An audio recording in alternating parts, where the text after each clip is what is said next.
আমি যে রাখালদেরকে হরণ করেছিলাম তারা তো অচৈতন্য হয়ে গিরিগুহায় বিরাজ করছে। আমি যে বাছুরদেরকে হরণ করেছিলাম তারাও তো অচৈতন্য হয়ে গিরিগুহায় রয়েছে। তবে এই মাঠের মধ্যে কৃষ্ণের সঙ্গে রাখালরা কারা?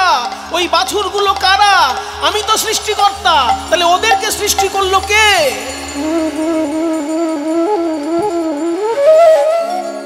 তবে কি আমার মারাত্মক ভুল হয়ে গেছে? তবে কি আমি ভগবানকে চিনতে পারিনি? তবে কি যে কৃষ্ণের দর্শন আমি পেতে পারি না গোলকে গিয়ে, সেই গোলক অধিপতি গোবিন্দই কি এই ছোট্ট রাখাল? ওই গোলক থেকে ভুলোকে নেমে এসে উনি কি লীলা করছেন রাখাল রূপে? আর কাল বিলম্ব না করে ব্রহ্মা ছুটে এসে গোবিন্দের দুটি চরণে আছাড় খেয়ে পড়ল। হে ভগবান,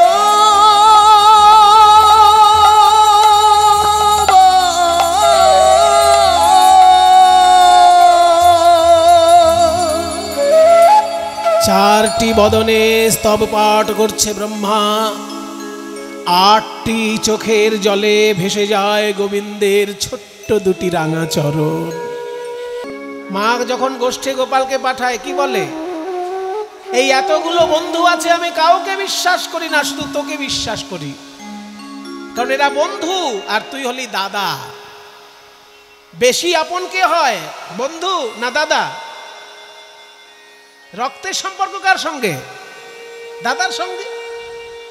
কাজেই এত বন্ধু কৃষ্ণের, শ্রীদাম সুদাম দাম বসুদাম সুবল মহাবল সুবাহু মহাবাহুস্তক কৃষ্ণ অর্জুন লবঙ্গ মধুমঙ্গল, এত বন্ধু শ্রীকৃষ্ণের। আরো আছে হলায়ুধ বরুথপ গন্ধর্ব কিঙ্কিনী অংশুমান ভদ্রসেন বসন্ত বিলাসী উজ্জ্বল কোকিল কলবিঙ্ক পুণ্ডরিক, এত বন্ধু কৃষ্ণের।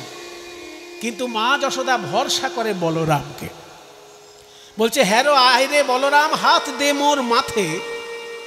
আমি যে গোপালকে তোর কাছে দিচ্ছি, ভাবিস না যে আমার ছেলেকে তোর সঙ্গে পাঠাচ্ছি। তাহলে কি ভাববো মা? কি ভাববি? আমার শরীরটা ঘরে পড়ে থাকলো, আমার প্রাণটা তোর সঙ্গে পাঠিয়ে দিলাম। কি সুন্দর না কথাটা? বলছে ধড় রাখিয়া পরাণ দিলাম তোর হাতে, হাত দে মোর মাথে। আমার মাথায় হাত দিয়ে কথা দে যে ঠিক সময়ে তুই গোপালকে ঘরে নিয়ে আসবি। আমার দেহটা পড়ে থাকলো ঘরে, আর প্রাণটা আমি তোর হাতে তুলে দিলাম। গোপালকে কারোর হাতে ছাড়তে পায় না, বলরাম থাকলে তবে গোপালকে ছাড়ে। এবার গোপাল কানে কানে বলরামকে বলেছে, দাদা তুমি কিন্তু আবার মাকে বলে দিও না আজকে তোমার জন্মদিন। আজকে যে তোমার জন্মদিন, এটা আবার মাকে বলে দিও না। সব সত্যি কথা জানা থাকলেও বলতে নাই, প্রয়োজন হলে তবে বলতে হয়, তাই না বাবা? সত্য জানা ভালো, কিন্তু সবসময় ফটর ফটর করে সত্য বলে বেড়ানো উচিত না। সনাতন ধর্মের কিছু নিয়ম আছে, খুব সায়েন্টিফিক, মারাত্মকভাবে সোশিয়ালি প্রুভেন, সায়েন্টিফিক একটা ট্রুথ। বলছে যে সত্যং ব্রিয়াত প্রিয়ং ব্রিয়াত মা ব্রিয়াত সত্যম অপ্রিয়ম।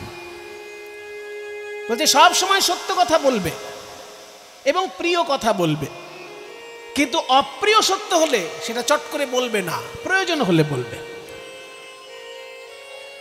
অপ্রিয় সত্য কথা যেখানে সেখানে বলে মার খেয়ে জীবন হারানোর থেকে সেই সময়টা চেপে যাওয়া ভালো। তাই বলছে অপ্রিয় হলে সত্য বলবে না, দরকার হলে বলবে। যেখানে কোর্ট, সেখানে তো বলতেই হবে। কোর্টে যখন বিচারক জিজ্ঞেস করবে, তখন অপ্রিয় হলেও তোমাকে সত্য কথাই বলতে হবে, কিন্তু যেখানে সেখানে বলে মার খেতে যেও না। তাই বলছে সত্য কথা বলবে, প্রিয় কথা বলবে, কিন্তু মা প্রিয়াত সত্যম অপ্রিয়ম। অপ্রিয় হলে সেই সত্য কথা সবার কাছে বলে বেরিও না, প্রয়োজন মতো, যেমন কোর্টে যদি দরকার হয়, সালিশি যেখানে দরকার সেইখানে করবে। আবার বলছে প্রিয়ম চে না নৃতং প্রিয়াত। আবার প্রিয় কথা হলেও সেটা যেন মিথ্যা বলে ফেলো না। শুনতে ভালো লাগছে বলে একেবারে মিথ্যা কথার ফুলঝুরি ছুটিয়ে দিলে তাহলেও তোমার মতন অপদার্থ পৃথিবীতে আর নেই। সেই জন্য শুনতে ভালো লাগলেও মিথ্যে কথা বলো না, আবার সত্য হলেও অপ্রিয় যেখানে সেখানে বলো না। এষা ধর্ম সনাতন। তাই গোপাল শিখিয়ে দিচ্ছে বলাইকে, শোন দাদা বলাই, মা আমার কেঁদে কেটে তোর হাতে আমাকে তুলে দিচ্ছে, কিন্তু তুই যেন আগে থেকে আবার বলে দিস না দাদা যে আজকে তোর জন্মদিন। কারণ তোকে দুজন মায়ের কথা রাখতে হবে। তোকে তোর মা রোহিণী দেবী বলেছেন তোর জন্মদিন, গোপালকে নিয়ে গোষ্ঠে যাচ্ছিস যা, কিন্তু দুপুর হবার আগে চলে আসবি, আর গোপালরা বিকেলে আসবে। তোর যেহেতু জন্মদিন, সেই জন্য তুই দুপুরবেলা চলে আসবি। অনেক পুজো পার্বণ আছে, ব্রাহ্মণরা এসে মন্ত্র বলে আশীর্বাদ করবে, অনেক আচার অনুষ্ঠান আছে, ওই জন্য তুই আগে চলে আসবি, শ্রীরাম সুদাম গোপালেরা সব বিকেলে আসবে। এটা মা রোহিণী বলেছে। আর মা যশোদা বলছেন, আমার প্রাণ তোকে দিলাম, তুই বিকেলবেলায় যেন আমার প্রাণকে এনে দিস ঘরে। তাহলে দুজন মায়েরই কথা রাখতে হবে। ওদিকে মা রোহিণী বলেছেন দুপুরে চলে আসবি, আবার মা যশোদা বলছেন গোপালকে তোর হাতে দিচ্ছি, সময় মতো যেন এনে দিস। তাই বলছে আগে থেকে ফট করে বলে দিও না মা যশোদার কাছে যে আজকে তোমার জন্মদিন। ঠিক আছে, ঠিক আছে। গোপালকে সঙ্গে নিয়ে চলেছেন সবাই। যখন খেলা করছেন মনের আনন্দে, সেই সময় ব্রহ্মা এসে দেখলো কি দাদা বলরাম গরুগুলোকে সঙ্গে নিয়ে বাড়ি চলে গেল, কারণ জন্মদিন। মা রোহিণী আগে আগে যেতে বলেছে। তাই বলছে, এই কানাই, আমি কিন্তু তোর উপর বিশ্বাস করে তোকে আমি এইখানে ছেড়ে দিয়ে যাচ্ছি। এর আগে একবার তোকে ছেড়ে দিয়েছিলাম, তুই কিন্তু কালিও দমন করেছিলিস, ওই রকম দুর্ঘটনা কিছু ঘটাবি না।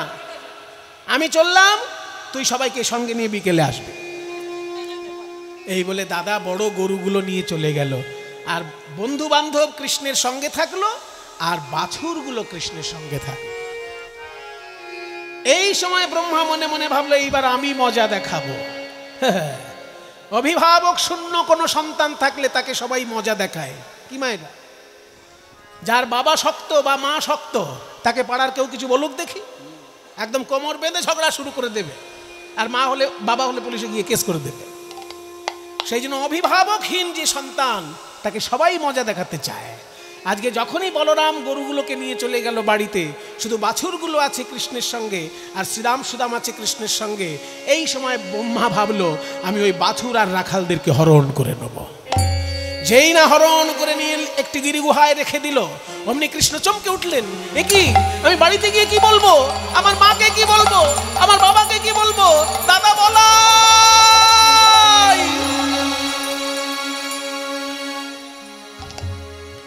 ভগবান যখন লীলা করেন, তখন তিনি ভুলে যান তিনি ভগবান। কারণ ক্ষণে ক্ষণে যদি তার মনে পড়ে যায় আমি ভগবান, তাহলে আর লীলা করতে পারবেন না। মা যশোদা যখন কোমরে দড়ি দিয়ে বাঁধছিল গোপালকে, সেই সময় গোপাল যদি ভাবে আমি ভগবান, তাহলে মা যশোদা বাঁধতে পারবে তাকে? রাধারানী যখন মান করেছেন, সেই সময় কৃষ্ণ যদি ভাবেন আমি ভগবান, তাহলে রাধারানীর চরণ ধরে বলতে পারবে, স্মর গরল খণ্ডনং মম শিরসি মণ্ডনং দেহি পদে পল্লব মুদারম। সেই জন্য লীলা করার সময় ভগবান ভুলে থাকেন আমি ভগবান, কিন্তু বিশেষ বিশেষ পরিস্থিতি হলে তখন ভগবানের মনে পড়ে যায়। আজকে যখনই ব্রহ্মা হরণ করেছে বাছুর আর রাখালগণকে, কিছুক্ষণ চিন্তা করে কৃষ্ণ ভাবলেন, আমি তো সাধারণ কোনো রাখাল বালক নই, আমি তো সেই গোলক অধিপতি প্রাণ গোবিন্দ, সাধারণ এক সৃষ্টিকর্তা ব্রহ্মা, যার 100 বছর হলেই মৃত্যু হয়, আবার জন্মায়। এই জন্ম মৃত্যুর চক্করে মানুষ যেমন পড়ে, ব্রহ্মাও তেমনি পড়ে। মানুষ মানুষের আয়ু অনুসারে পড়ে, আর ব্রহ্মা তার নিজের আয়ু অনুসারে পড়ে। আর সেই ব্রহ্মা কিনা আজকে আমার লীলায় আঘাত করতে এসেছে। দুদিনের ব্রহ্মা, আমিও তোমাকে দেখাবো মজা, তবে অন্যভাবে। আমি বৃন্দাবনে যতদিন বাস করব চক্র ধরবো না, কারণ বৃন্দাবন আমার প্রেমের রাজত্ব। তাই এখানে আমি লীলার মাধ্যমে তোমার অহংকার চূর্ণ করব। কি করলেন লীলা? না নিজেই হয়ে গেলেন শ্রীরাম সুদাম দাম বসুদাম, আর নিজেই হয়ে গেলেন নানান রঙের বাছুর। বাড়িতে যখন ঘুরে আসছেন গোবিন্দ, শ্রীরাম সুদামের মায়েরা অন্যান্য দিন আগে কৃষ্ণকে কোলে নেয়, তারপর নিজের ছেলেকে কোলে নেয়, কিন্তু আজকে আগে নিজের ছেলেকে কোলে নিচ্ছে, তারপর কৃষ্ণকে কোলে নিচ্ছে। উল্টে গেছে ব্যাপার। অন্যান্য দিন গরুগুলোও কৃষ্ণকে এত ভালোবাসে যে কৃষ্ণের জন্য আগে দুধ দোয়ানো হবে, তারপর বাছুরকে দুধ খেতে দেবে। কিন্তু আজকে দেখা গেল বাছুরগুলো দিব্যি গরুর বাঁটে মুখ দিয়ে দুধ খাচ্ছে, গরুগুলো কিচ্ছু বলছে না। এই দৃশ্য দেখে কেউ অবাক হয়নি, শুধু বলরাম অবাক হলো যে কোনোদিন তো এমন ঘটে না, আজকে কেন শ্রীরাম সুদামের মায়েরা নিজের ছেলেকে আগে কোলে নিচ্ছে? অন্যান্য দিন তো আমার ভাইকে আগে কোলে নেয়। চোখ বন্ধ করে বলরাম ধ্যানে বসলো, ধ্যানে দেখতে পেল যে যখন সে গরুগুলো নিয়ে চলে এসেছে, তারপরেই ব্রহ্মা এসে কৃষ্ণের বাছুর আর কৃষ্ণের রাখালদেরকে হরণ করে নিয়েছে। তাই কৃষ্ণ নিজেই হয়ে গেছেন শ্রীরাম সুদাম দাম বসুদাম, আর নিজেই হয়েছেন সব বাছুর। এই রকম লীলা চলতে লাগলো একটা বছর ধরে। 1 বছর প্রতিদিন গোবিন্দ নিজেই বা রাখাল সেজে গোষ্ঠে যায়, আবার নিজেই রাখাল সেজে গোষ্ঠ থেকে আসে। 1 বছর চলছে এরকম লীলা। এখানে একটা গূঢ় রহস্য আছে। আপনারা যারা কৃষ্ণলীলা শুনে অভ্যস্ত তারা জানেন যে ভগবান কৃষ্ণ যখনই বিপদে পড়েন তখনই যোগ মায়াকে স্মরণ করেন। যেমন নৌকা বিলাস লীলায় বলেছে, যোগ মায়া তুমি আমাকে একটা নৌকা বানিয়ে দাও। তাহলে আজকের লীলায় শ্রীকৃষ্ণ কেন যোগ মায়াকে বললেন না যে আমাকে রাখাল বানিয়ে দাও, আমাকে বাছুর বানিয়ে দাও? এখানে একটা গূঢ় রহস্য আছে। এই রহস্যটা ভেদ করেছেন 6 গোস্বামী তাদের ভাগবতের টিকায়। তারা বললেন, শোনো, বৃন্দাবনের রাখালরা, বৃন্দাবনের মায়েরা সবাই কৃষ্ণকে এত ভালোবাসে যে যখন কৃষ্ণের জন্ম হয়েছিল তখন শ্রীরাম সুদামের মায়েরা ভেবেছিল যে যশোদা এত সুন্দর একটা ছেলে পেয়েছে, ওই ছেলে যদি আমার হতো আমি ওকে কোলে নিয়ে ঘুমোতাম, যখন খুশি কোলে করে খাওয়াতাম। কিন্তু তো যশোদার ছেলে, শুধু কোলে করতে পারবো, খাওয়াতেও পারবো না, ঘুম পাড়াতেও পারবো না। ওই যে কৃষ্ণ যদি আমার ছেলে হতো, মায়েরা একবার ভেবেছিল। তাই শ্রীকৃষ্ণ আজকে নিজেই রাখাল হয়ে ওই মায়েদের মনোবাসনা পূর্ণ করছেন। এমনকি গরুগুলো পর্যন্ত ভেবেছিল কৃষ্ণ যদি আমার বাছুর হতো, আমার বাঁট থেকে দুধ খেত, আমি তার গা চেটে চেটে দিতাম। সেই গরুদেরও মনোবাসনা পূর্ণ করছেন শ্রীকৃষ্ণ বাছুর সেজে। গরুর বাঁট থেকে দুধ কাচ্ছে আর গরু চেটে দিচ্ছে কৃষ্ণ অঙ্গ। এইরকম 1 বছর ধরে লীলা চলল। সকল ভক্তের মনোবাসনা পূর্ণ হয়ে গেল। তারপর যখন ব্রহ্মা এসেছে মজা দেখতে, দেখে কি যেমন ব্রজ তেমন আছে, দেখে যেমন ব্রজ তেমন আছে। শ্রীদাম সুদাম দাম্ব সুদাম, একই আমি যে রাখালদেরকে হরণ করেছিলাম তারা তো অচৈতন্য হয়ে গিরি গুহায় বিরাজ করছে। আমি যে বাছুরদেরকে হরণ করেছিলাম তারাও তো অচৈতন্য হয়ে গিরি গুহায় রয়েছে। তবে এই মাঠের মধ্যে কৃষ্ণের সঙ্গে রাখালরা কারা? ওই বাছুরগুলো কারা? আমি তো সৃষ্টিকর্তা, তাহলে ওদেরকে সৃষ্টি করলো কে?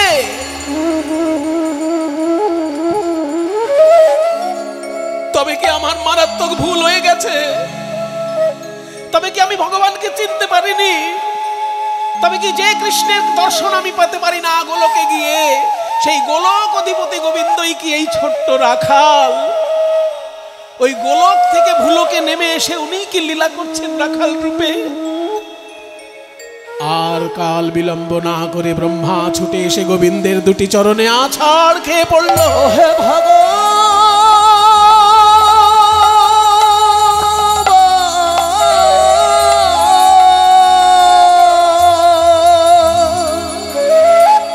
চারটি বদনে স্তব পাঠ করছে ব্রহ্মা। 8টি চোখের জলে ভেসে যায় গোবিন্দের ছোট্ট 2টি রাঙা চরণ। সবাই একটু হাত জোড় করুন। স্বয়ং ব্রহ্মা আমাদের পিতারও পিতা। আমাদের পিতা হচ্ছেন মনু, আর মনুর পিতা হচ্ছে ব্রহ্মা। তাই ব্রহ্মাকে বলা হয় পিতামহ ব্রহ্মা। তিনি আজ গোবিন্দ চরণে স্তব পাঠ করছেন। ওম কৃষ্ণায় বাসুদেবায় হরয়ে পরমাত্মনে প্রণত ক্লেশনাশায় গোবিন্দায় নমো নমঃ। ঈশ্বরঃ পরমঃ কৃষ্ণঃ সচ্চিদানন্দ বিগ্রহঃ अनादिरादिर्गोविन्दः सर्वकारणकारणम् अथापि ते देवपदाम्बुजद्वय प्रसादलेशानुगृहीत एव हि जानाति तत्त्वं भगवन् महिम्नः न चान्य एकोऽपि चिरं विचिन्वन् श्यामं हिरण्यपरिधि वनमाल्यवरः धातुप्रवालनटवेशमनोव्रतांशे विन्यस्तहस्तमितरेण धुनानमविजम् कर्णोदपरालककपोलमुखाब्जहासं वरहापीडं नटवरवपुः कर्णयो कर्णिकारं बिभ्रद्वासकनककुपीशं वैजयन्तीं च मालां रन्ध्रान् वेणोरधरसुधया पूरयन् गोमवृन्दैः वृन्दारण्यं स्वपदरमणं प्राविशद् गीतकीर्तिः दीपार्जिरेव हि दशान्तरमभ्युपेत्य दीपायते विवृतिहेतु समानधर्मा यस्तादिगेव च हि विष्णुतया विभाति गोविन्दमादिपुरुषं तमहं भजामि गोविन्दमादिपुरुषं तमहं भजामि गोविन्दमादिपुरुषं तमहं भजामि गोविन्दमादिपुरुषं तमहं भजामि।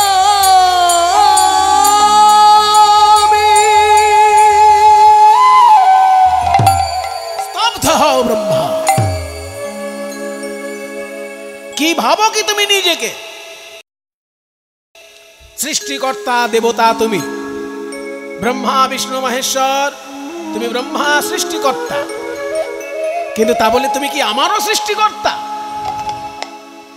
আমার ইচ্ছায় তুমি সৃষ্টিকর্তা রূপে কাজ করছো, আর আজকে আমার লীলা তুমি আঘাত করতে এসেছো। প্রভু হে, কে তোমায় চিনিতে পারে? তুমি না চিনালে পরে বলো কে তোমায় চিনিতে পারে? তুমি না চিনালে পরে বলো কে তোমায় চিনিতে পারে? তুমি না চিনালে পরে কে তোমায় চিনিতে পারে? তুমি না চিনালে পরে আমার অন্তরে বাহিরে বিরাজিছ তুমি, আমার অন্তরে বাহিরে বিরাজিছ তুমি। আমি দেখেও না দেখি তোমারে, কে তোমায় চিনিতে পারে?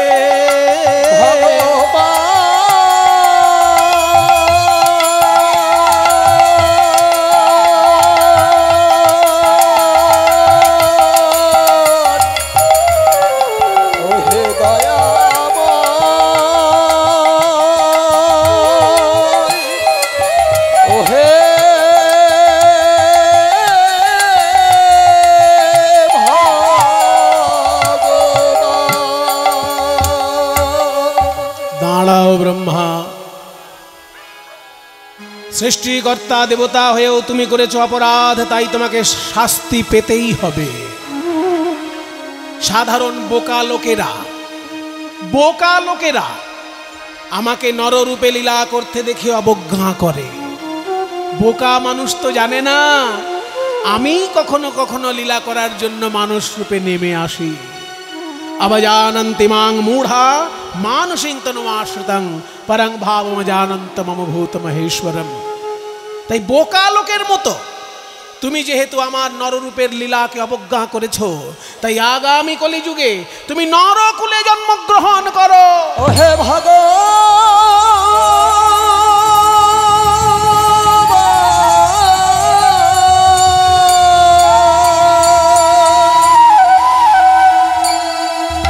ব্রহ্মা কেঁদে বলে, নরকুলে আমার জন্ম হবে তাতে আমার দুঃখ নেই প্রভু, কিন্তু ব্রহ্মা হয়ে আমি তোমাকে চিনতে পারলাম না, এই ভুল যেন আমি নরকুলে গিয়ে না করি।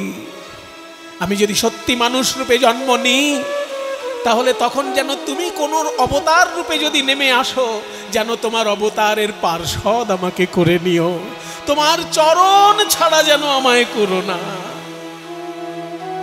গোবিন্দ বললেন, তাই হবে ব্রহ্মা। আগামী কলিযুগে আমি হব শচীনন্দন গৌর হরি। আমার জন্মের ৩৫ বছর আগে তুমি জন্ম নেবে, যশোর জেলায় বুড়ন গ্রামে তুমি জন্ম নেবে হরিদাস ঠাকুর রূপে। তুমি এমন নাম ভজনের শিক্ষা দেবে যে তোমার নাম জপ বিশ্ব ব্রহ্মাণ্ডে অদ্বিতীয় হয়ে থাকবে। যে যতই নাম জপ করুক তোমার মতো কেউ পারবে না, এবং তুমি নাম জপের আদর্শ আচার্য রূপে সকলের হৃদয়ে বিরাজ করবে। তাই নাম জপ করতে গেলেই হরিদাস ঠাকুরকে জপ করতে হয় বাবা, চিন্তা করতে হয় হরিদাস ঠাকুরকে, কারণ তিনি নামে সিদ্ধি লাভ করেছেন। সিদ্ধি লাভ করেছেন তার প্রমাণ কি না, মৃত্যুকালে সরাসরি তিনি মহাপ্রভুর চরণটা বুকে নিয়ে দেহ ত্যাগ করেছেন। সারা জীবন হরে কৃষ্ণ নাম জপ করেছেন বলে শ্রীকৃষ্ণ চৈতন্য নাম জপ করতে করতে তিনি দেহ ত্যাগ করেছিলেন। মৃত্যুকালে মুখে নাম আসে, সারা জীবন তার জন্য অভ্যাস করতে হয়, সেইটা হরিদাস ঠাকুর নিজে আচরণ করে দেখিয়ে দিয়েছেন। তাই তিনি নামের আচার্য। জন্ম নিলেন কোথায়? বুড়ন গ্রামে। বর্তমানে কিন্তু সেটা যশোর জেলায় নয়। যশোর জেলা এত বড় জেলা ছিল, সেটা কাটতে কাটতে টুকরো করতে করতে একদম ছোট করে দিয়েছে। এখন যশোর জেলায় শুরু কোথায় আর শেষ কোথায় শুনবেন? যশোর জেলা শুরু হচ্ছে বনগাঁয়। যে বনগাঁটা এখন পশ্চিমবঙ্গের অংশ, সেটা আসলে পশ্চিমবঙ্গের নয়, ওটা যশোর জেলার অংশ। ব্রিটিশরা যখন আমাদের দেশ নিয়ে কাটাছেড়া করেছিল, নির্দয় ব্রিটিশ জাত আমাদের বুকের উপর ছুরি চালিয়েছিল দেশ ভাগ করে। সেই সময় পূর্ববঙ্গের যশোর জেলার অংশ বনগাঁ, তাকে কেটে পশ্চিমবঙ্গের উত্তর ২৪ পরগনার সঙ্গে জুড়ে দিয়েছে। আসলে ওটা যশোরের অংশ। তাই যশোরের শুরু হচ্ছে বনগাঁয় আর যশোরের শেষ হচ্ছে সুন্দরবনে। তাহলে কোথায় বনগাঁ আর কোথায় সুন্দরবন? এই ২৫০-৩০০ কিলোমিটার ধরে যে ভূমি, এত বড় যশোর জেলা। তারপরে সেটা আবার দুটুকরো করে, একটার নাম হলো যশোর, একটার নাম হলো খুলনা। খুলনা নামটা পরে হয়েছে, গোটাটাই যশোর ছিল আগে। সেই জন্য পুরনো গ্রন্থে যশোর বলে লেখা আছে। এখন সেটা সাতক্ষীরার অন্তর্গত জায়গায় পড়েছে, হরিদাস ঠাকুরের জন্মস্থান বুড়ন গ্রাম। সেইখানে খান আতাউল্লাহর ঘরে জন্ম নিল ছোট্ট শিশু হারেস। কিন্তু সেই সময় তার এমন মহামারীতে সারা দেশ তখন বিভ্রান্ত হয়ে আছে। আমাদের চোখের সামনে যেমন আমরা মহামারী দেখেছি, সেই রকম একটা মহামারী তখন হয়েছিল। কাতারে কাতারে লোক মারা যাচ্ছে। ওই হারেসের বাবা মা দুজনই মারা গেল।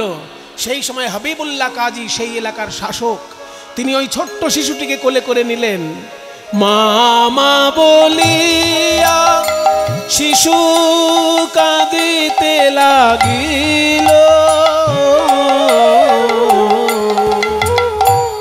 মামা বলিয়া শিশু কাঁদিতে লাগিল। হাবিবুল্লাহ কাজী এসে কোলে তুলে নিল। হাবিবুল্লাহ কাজী এসে কোলে তুলে নিল। হাবিবুল্লাহ কাজী তিনি ওই ছোট্ট অনাথ শিশুটিকে বুকে তুলে নিলেন। উপরের দিকে তাকিয়ে বললেন, আলহামদুলিল্লাহি রাব্বিল আলামিন। ইয়া আল্লাহ, এ তোমার কেমন মেহেরবানি! সমস্ত ইনসানের ইন্তেকাল হয়ে গেছে, আর একজনের জিন্দেগি তুমি বকশিশ দিয়েছ। এ নিশ্চয়ই তোমার খিদমত করবে, এ নিশ্চয়ই তোমার ইবাদত করবে। তাই এই ছোট্ট ছেলেটার জিন্দেগি তুমি বকশিশ দিয়েছ খোদা। আলহামদুলিল্লাহ। আলহামদুলিল্লাহ মানে কি? এই মানেগুলো কিন্তু সবাই জানে না। আমার একটুখানি মানে ইচ্ছা হয়েছিল যে আমাদের নেক্সট প্রতিবেশী যেহেতু মুসলমান, ভারতবর্ষে সব থেকে বেশি সংখ্যায় হিন্দুর বাস, তারপরেই বেশি সংখ্যাটা কাদের? মুসলমানদের। সেই জন্য আমি ভেবেছিলাম যে এনারা যেহেতু একটা ভাষা নিয়ে চর্চা করেন, ওনাদের ভাষাটা কেমন সেটা জানার জন্য আমি মাদ্রাসায় 1 বছর পড়েছিলাম। 1 বছর মাদ্রাসায় আরবি আর কিছুটা ফার্সি, এই অল্প, ফার্সি খুবই কম, একটুখানি আরবি পড়েছিলাম। তখন কিছু কিছু জানতে পেরেছিলাম। আলহামদুলিল্লাহ, আলটা বাদ দিন, ওটা একটা কি বলে প্রিপোজিশন টাইপের, ওটা থাকেই। যেমন আল কুরআন, মূল কথাটা তো কুরআন, কিন্তু তার সঙ্গে আল শব্দটা যুক্ত করলে, আমরা যেমন শ্রীমদ্ ভগবদ গীতা, গীতা লিখলেই হয়, কিন্তু শ্রীমদ্ ভগবদ একটু আগে যুক্ত থাকে। শ্রী শব্দটা যেমন একটা প্রশংসার সূচক যুক্ত থাকে, সেরকম আলহামদুলিল্লাহ, হামদু শব্দের অর্থটা হচ্ছে প্রশংসা। হামাদ মানে আরবি শব্দগুলো ট্রিপল কনসোনেন্টের বা ট্রিপল লেটারের হয়, 3টে অক্ষর যুক্ত হয়ে মূল ধাতুটা তৈরি করে আরবি ভাষায়। তাহলে হ ম দ, এই 3টে অক্ষর, হ ম দ, এই 3টে অক্ষর যখন পুঞ্জীভূত থাকে হামদ, সেইটার অর্থ হচ্ছে প্রশংসা। তাহলে হামদ মানে প্রশংসা, আলহামদু মানে সমস্ত প্রশংসায় আল্লাহর জন্য, আলহামদুলিল্লাহ মানে আল্লাহরই সমস্ত প্রশংসা। যে যেখানেই ভালো কাজ হচ্ছে সব কাজই তার প্রশংসা। তিনি কেমন? আলহামদুলিল্লাহি রাব্বিল আলমিন। রব্ব, রব্ব মানে প্রভু, ইল আলমিন সমস্ত জগতের তিনি প্রভু। এইটা হচ্ছে এই বাক্যটার মানে। তাই মুসলমানরা দেখবেন কোনো ভালো কাজ হলেই তারা কিন্তু এই কথাটা বলেন, আলহামদুলিল্লাহ, মানে প্রশংসা আল্লাহর জন্য যাক। সেই ছোট্ট ছেলেটিকে বুকে জড়িয়ে ধরে হাবিবুল্লাহ কাজী বলছেন, আলহামদুলিল্লাহি রাব্বিল আলমিন। হে প্রভু, এত লোক মারা গেছে কিন্তু একটা বাচ্চা ছেলে বেঁচে আছে, এ নিশ্চয়ই তোমার খিদমত করবে। খিদমত মানে সেবা, ইবাদত মানে পূজা, এ নিশ্চয়ই তোমার পূজা সেবা করবে, তাই একে তুমি বাঁচিয়ে রেখেছ। ছোট্ট ছেলেটাকে বুকে তুলে নিয়ে তার স্ত্রী ফাতেমা বিবির কাছে গিয়েছে। ফাতেমা, দেখো ফাতেমা, তোমার একটাও ছেলে পিলে হয়নি, সেই জন্য আল্লাহর মেহেরবানি মনে করে এই ছোট্ট ছেলেটাকেই তোমার ছেলে করে কোলে তুলে নাও, এ খোদার মেহেরবানি। ফাতেমা বিবির কোলে সমর্পণ কইল, ফাতেমা বিবির কোলে সমর্পণ কইল। সন্তানের জন্য ব্যাকুল হয়েছিলেন ফাতেমা বিবি, সন্তান পাচ্ছিলেন না। আজকে এক বাবা মা হারা সন্তানকে বুকে পেয়ে তার খালি বুকটা ভরে গেল, সমস্ত স্নেহ উজাড় করে দিলেন ওই সন্তানের প্রতি। নাম হলো হারিস। ছোট্ট হারিস যখন আস্তে আস্তে বড় হলো, এই হারিসের কি একটা বৈশিষ্ট্য, যেখানেই হরিনাম সংকীর্তন হয় হারিস গিয়ে সবার আগে বসে, যেখানেই কীর্তন গান হয় হারিস গিয়ে আগে বসে। হিন্দু মুসলমান বাছাবাছি করে না, কীর্তনের সুর শুনলেই হারিস সামনে গিয়ে বসে, মন দিয়ে শোনে কি গান হচ্ছে। তো একজন গান গাইছেন যে, ও ভাই, এই বড় জাত, ছোট জাত, মাঝারি জাত, এই সব ভাগাভাগি ঈশ্বরের কাছে কোনো কাজে লাগে না, ঈশ্বরের কাছে সবাই সমান। ওরে মন কি করে বরণ কুলে, এমন কি করে বরণ কুলে, মন কি করে বরণ কুলে, কি করে বরণ কুলে। বরণ কুলে মানে বর্ণ মানে 4টে বর্ণ, ব্রাহ্মণ ক্ষত্রিয় বৈশ্য শূদ্র, আর কুল মানে বংশ। তোমার বংশমর্যাদাতেই বা কি করবে, আর ওই বর্ণ ব্যবস্থাতেই কি করবে যদি হৃদয়ে ভক্তি না থাকে। যে কুলে তোমার জন্ম হোক না, যে কুলে তোমার জন্ম হোক না, ভকতি সকলি মূলে, রে মন কি করে বরণ কুলে, রে মন কি করে বরণ কুলে, কি করে বরণ কুলে। এবার একটা একটা করে উদাহরণ দিচ্ছি, মিলিয়ে নাও। কাছে জাতপাতটা বড় জিনিস নয়, ভক্তিটাই বড় জিনিস। আমাদের যেমন টাইটেল নিয়ে আমরা অহংকার করি, সুমন ভট্টাচার্য, টাইটেলটা খুব অহংকারের বিষয়। এই যে এই বাঁদিকে যিনি আছেন সারাক্ষণ অহংকার করেন, ওনার নাম কি জানেন? কৃষ্ণ গোপাল মুখার্জি। তো মুখার্জি বলে খুব অহংকার করে। তাহলে এই যে টাইটেল নিয়ে আমরা অহংকারে ভুগছি, একজনের মুখার্জি, একজনের ঘোষ, একজনের বসু, একজনের মণ্ডল, একজনের দাস, এই সব টাইটেল আমাদের মধ্যে আছে। এই নিয়ে কে ছোট কে বড় এই ভাগাভাগিতে আমরা চলে গেছি। কিন্তু হনুমানের কি টাইটেল? হনুমান দাস না হনুমান ভট্টাচার্য? তাহলে হনুমান তো ভট্টাচার্যও নয়, দাস ঘোষ মিত্তিরও নয়। তাহলে সেই হনুমান রামচন্দ্রের সব থেকে বেশি প্রিয় ভক্ত হলো কি করে? কপিকুলে ধন্য বীর হনুমান, ওই কপিকুলে ধন্য বীর হনুমান, শ্রীরাম ভক্ত রাম। ওই কপিকুলে ধন্য বীর হনুমান, শ্রীরাম ভক্ত রাম। আরে শুনবে, রাক্ষস হয়েও ভগবানের বন্ধু হয়েছে। কে? রাক্ষস হইয়া বিভীষণ বৈশে, রাক্ষস হইয়া বিভীষণ বৈশে, ঈশ্বর সভার মাঝে বৈশে, ঈশ্বর সভার মাঝে বৈশে, ঈশ্বর সভার মাঝে। তাহলে বানর কুলে জন্ম নিয়ে ভগবানের সেবক হনুমান, রাক্ষস কুলে জন্ম নিয়ে ভগবানের সেবক বিভীষণ, দৈত্য কুলে জন্ম নিয়ে সব থেকে বড় ভক্ত 12 জন বৈষ্ণব আচার্যের মধ্যে তার নাম আছে। কে? হ্যাঁ, দৈত্যের ঔরসে প্রহ্লাদ জনমী, দৈত্যের ঔরসে প্রহ্লাদ জনমী, ভুবনে রাখিল যশ। দৈত্যের ঔরসে প্রহ্লাদ জনমী, ভুবনে রাখিল যশ। স্ফটিক স্তম্ভেতে প্রকট নরহরি, তার প্রতি কৃপা করে স্ফটিক স্তম্ভের মধ্যে ভয়াল ভয়ঙ্কর ভগবানের রূপ বেরিয়ে এলো, অর্ধেকটা সিংহ অর্ধেকটা মানুষ। হইলা যাহার বশ, ওই স্ফটিক স্তম্ভেতে প্রকট নরহরি, হইলা যাহার বশ। স্ফটিক স্তম্ভেতে প্রকট নরহরি, হইলা যাহার বশ। আরো বলবো, দেখো না কেমন সাধনা করিল গোকুলে গোপের নারী। ওই দেখো না কেমন ভজনা করিল দাঁড়াও দাঁড়াও, গোপের নারী। ভগবানের আরো বন্ধু আছে, একেবারে ছোট জাতি জন্ম, একেবারে ছোট জাত, কিন্তু ভগবান তাকে বন্ধু করে বুকে জড়িয়ে ধরেছে। আর তুমি ভেদাভেদ করবে? দেখো না কেমন মিতালি করিল, ওই দেখো না কেমন মিতালি করিল গুহক চণ্ডাল, গুহক চণ্ডাল বরে। ওই দেখো না কেমন মিতালি করিল গুহক চণ্ডাল বরে। দেখো না কেমন মিতালি করিল গুহক চণ্ডাল বরে। বিদুরের বল কিবা কুল ছিল, বিদুরের বল কিবা কুল, গোবিন্দ খাইল যাহার ঘরে। ওই বিদুরের বল কিবা কুল ছিল, খাইল যাহার ঘরে। আর একটা কথা শোনো, বৃন্দাবনে হচ্ছে কৃষ্ণের লীলাভূমি, কিন্তু জয় কৃষ্ণ কেউ বলে না, সবাই বলে রাধে রাধে। কৃষ্ণ কৃষ্ণ বলে না কেউ, সবাই বলে রাধে রাধে। আর সেই রাধারানীর জাত কি?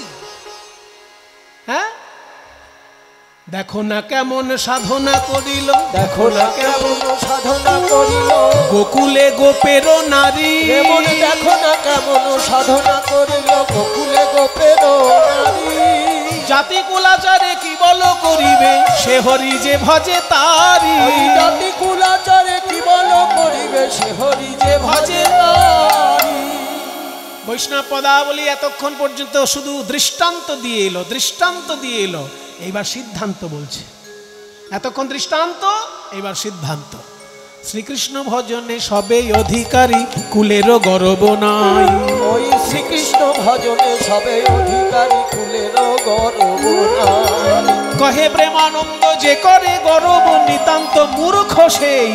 ওই কহে প্রেমানন্দ যে করে গর্ব, নিতান্ত মূর্খ সেই। কহে প্রেমানন্দ যে করে গর্ব, নিতান্ত মূর্খ সেই। ছোট্ট হারেস উঠে দাঁড়িয়েছে। বাবা, আপনি এত সুন্দরভাবে বুঝিয়ে দিলেন, ছোট জাত বড় জাত নিয়ে আমরা সবাই ব্যস্ত হয়ে থাকি, কিন্তু ভগবান ব্রাহ্মণকেও যেমন হৃদয়ে ধরেছেন, তেমনি গুহক চণ্ডালকেও বুকে জড়িয়ে ধরেছেন। আবার মানুষের মধ্যেই পড়ে না, বানর কুলে জন্ম নিয়েছে হনুমান, তাকেও তিনি বুকে ধরেছেন। তাহলে তো ভগবানের কোনো ভেদাভেদ নেই। আমি তো মুসলমানের ছেলে, আমি কি হরিনাম করতে পারি? নিশ্চয়ই পারবে বাবা। জানো তো, ভগবানের কোনো ভেদাভেদ নেই, ভগবানের কাছে কোনো ভেদাভেদ নেই। কিন্তু আমাদের ভগবান আর আপনাদের ভগবান তো আলাদা। তাই নাকি? হ্যাঁ, তাই তো শুনি, সব সময় তাই শুনে অভ্যস্ত হয়ে গেছে। আমরা ভগবানকে আল্লাহ বলি, খোদা বলি, আর আপনারা কি কি সব বলেন, হরি কৃষ্ণ রাম আরো কি কি আছে। শোনো বাবা, ভগবান এক, কিন্তু তার নাম বিভিন্ন। নাম নামকারী বহুধা নিজ সর্বশক্তিস্তত্রার পিতা।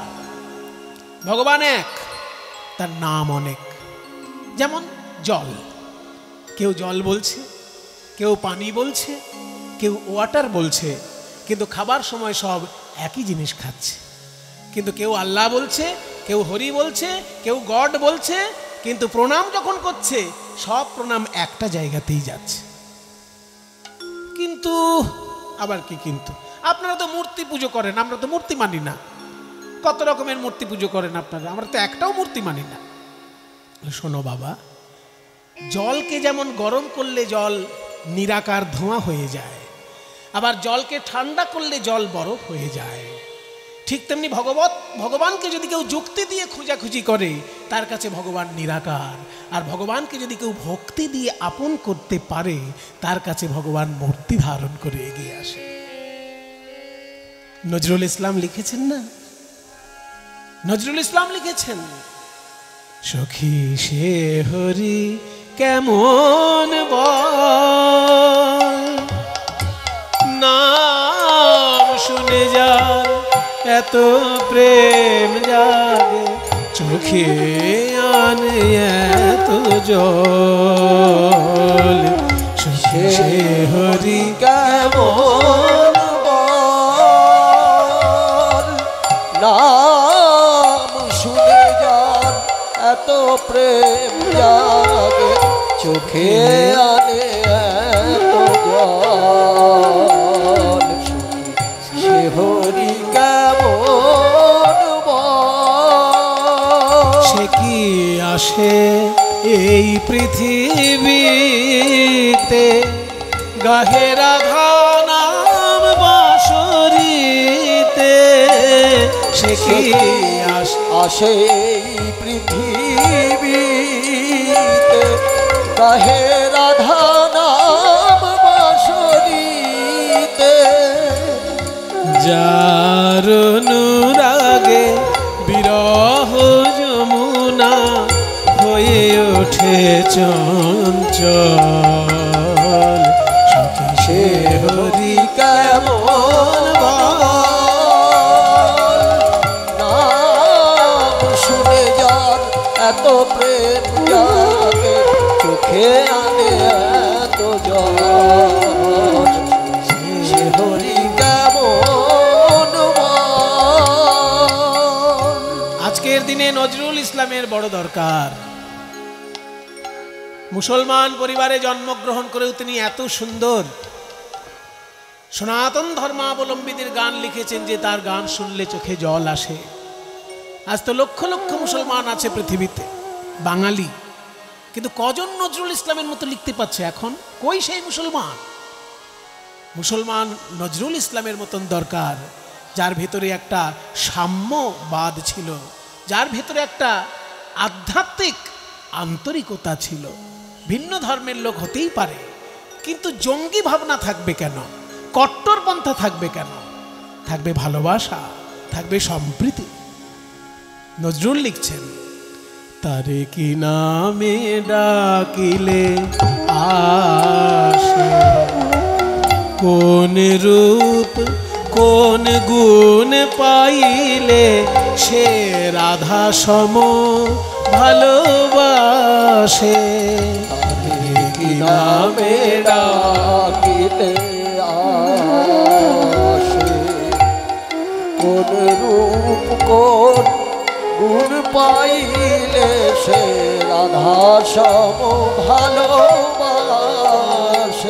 সখী শুনেছি সে নাকি কালো, জালে কেমনে সে এত আলো, সখী শুনেছি সে নাকি কালো, জালে কেমন সে এত আলো, মায়া ভুলাইতে মায়া বিষে নাকি কনে গো মায়ার ছল, সখী সে হরি কেমন বল,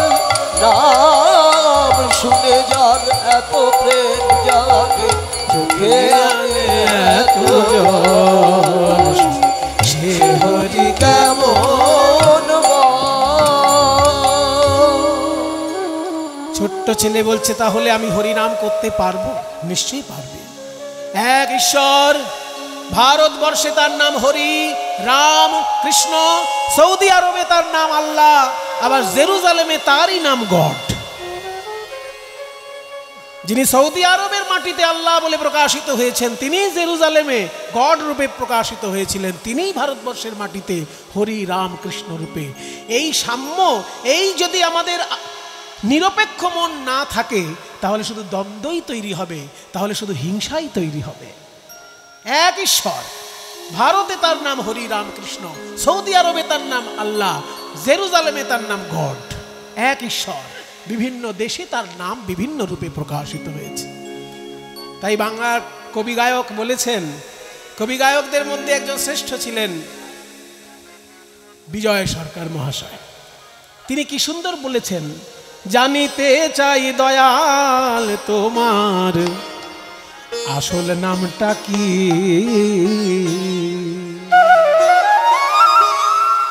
আমরা শত নামে ধরা ধামে,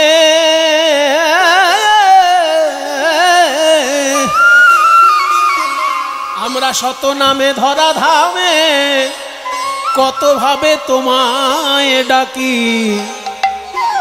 জানিতে চাই দয়াল তোমার আসল নামটা কি?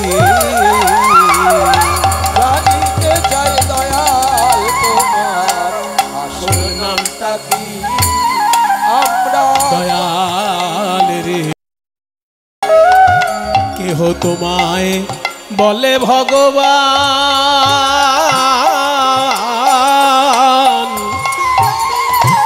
আবার গড বলে কেউ করছে আহ্বান। কেউ বা খোদা, কেউ জেহুদা, কেউ কয় ফতিয়ান। গাইলাম জীবন ভরে মুখস্থ গাইলাম জীবন ভরে মুখস্থ গাইলাম জীবন ভরে মুখস্থ গান, যেমন বুলি শিখানো টিয়া পাখি। জানিতে চাই দয়া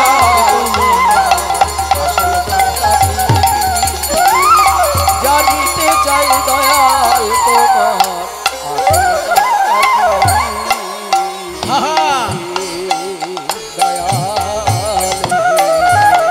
তোমার নাম জানতে চাইলাম, এবার তোমার পরিচয় জানতে চাই।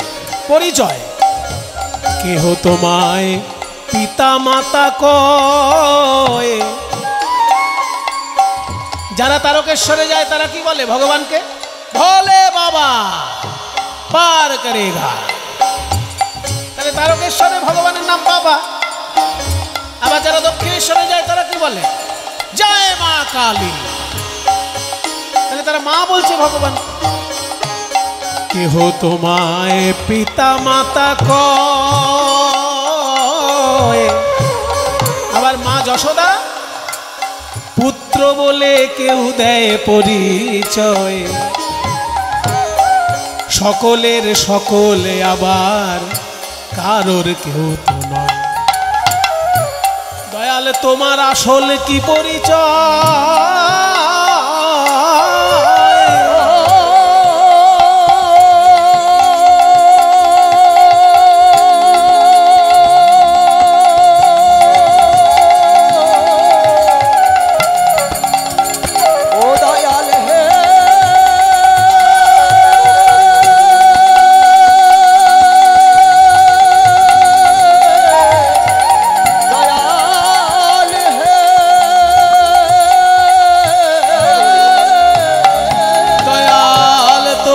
আসল কি পরিচয় আমরা তার জানি বাকি।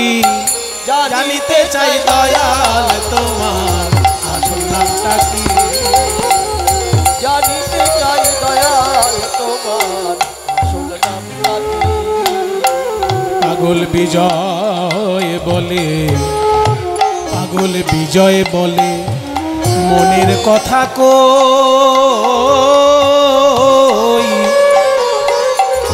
আমি খাঁটি ভাবের পাগল নই।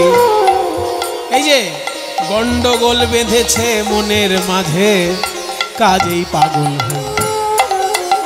আমার বুকে যা নাই মুখে তা কই, আমার বুকে যা নাই মুখে তা কই, আমার বুকে যা নাই মুখে তা কই, আমার বুকে যা নাই মুখে তা কই, আমার কাটা কান চুলে ঢাকি, জানিতে চাই দয়াল তোমার আসল নামটা কি, জানিতে চাই দয়াল তোমার আসল নামটা কি।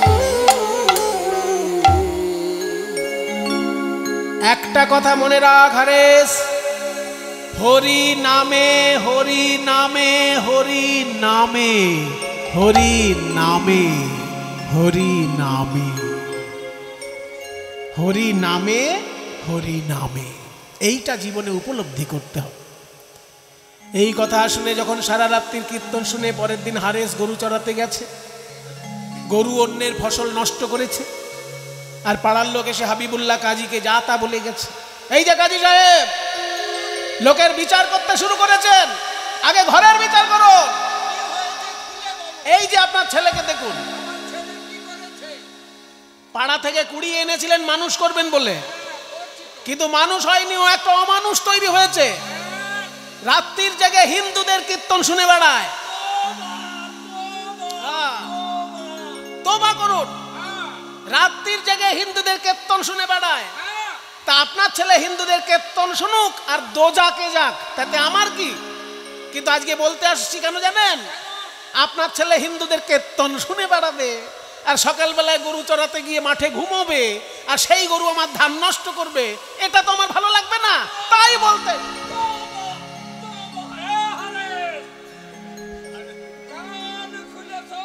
কান খুলে শোন,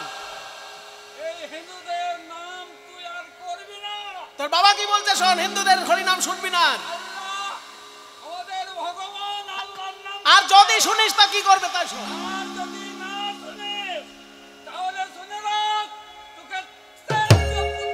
তেজ্য পুত্র করবে। এই এত সম্পত্তির কিচ্ছু পাবি না।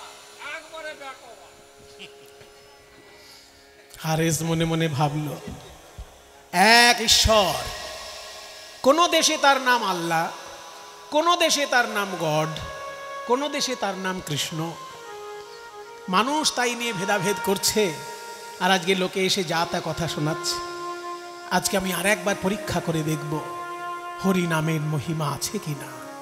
যদি হরি নামের কোনো মহিমা থাকে তাহলে জীবনে হরিনাম ভুলবো না, আর হরিনামের যদি মহিমা না থাকে জীবনে হরিনাম বলবো না। এই কথা শুনে সেদিন কেউ কীর্তন শুনতে গেছে, আবার গরু চড়াতে গিয়ে ঘুমিয়ে গেছে। কিন্তু সেদিন কেউ যে পরীক্ষা করবে বলেছে, তাই আশ্চর্য ঘটনা ঘটলো, কোনো গরু অন্যের ধান খেতে গিয়ে ধান নষ্ট করেনি, আর কোনো নালিশ কেউ করেনি ওই দিন।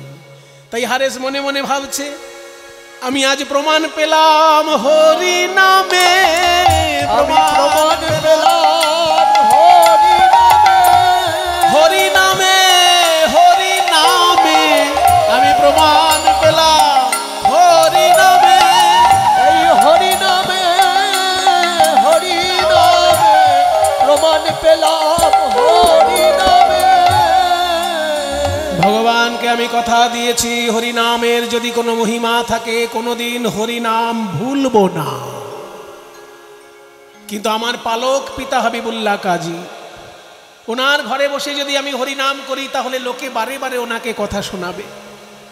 তাই আমি এক কাজ করব, আমার সমাজ ত্যাগ করে, আমার পালক পিতার গৃহ ত্যাগ করে আমি পথে বেরোবো। জীবনে প্রমাণ পেয়েছি হরিনামের মহিমা, যাকে দেখব তাকে হরিনাম প্রচার করব। তাই রাতে হাবিবুল্লাহ কাজী যখন সপরিবারে ঘুমাচ্ছেন, হারেস গৃহত্যাগ করল। গৃহত্যাগ করে রাস্তায় যাকে দেখে তাকেই হাতে পায়ে ধরে বলে, ভাই আমি তো প্রমাণ পেয়েছি, তুমিও একবার হরিনাম বলো, তুমিও প্রমাণ পাবে।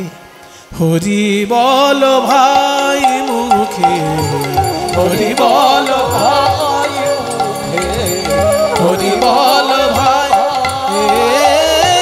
হরি নাম বিনা জীবে,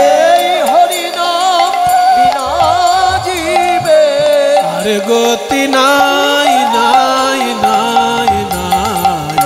হরি বল ভাই মুখে, হরি বল ভাই মুখে। হরি বলো হরি বলো হরি বলো ভাই হরি। হরি বল, হরি বল, হরি বল ভাই।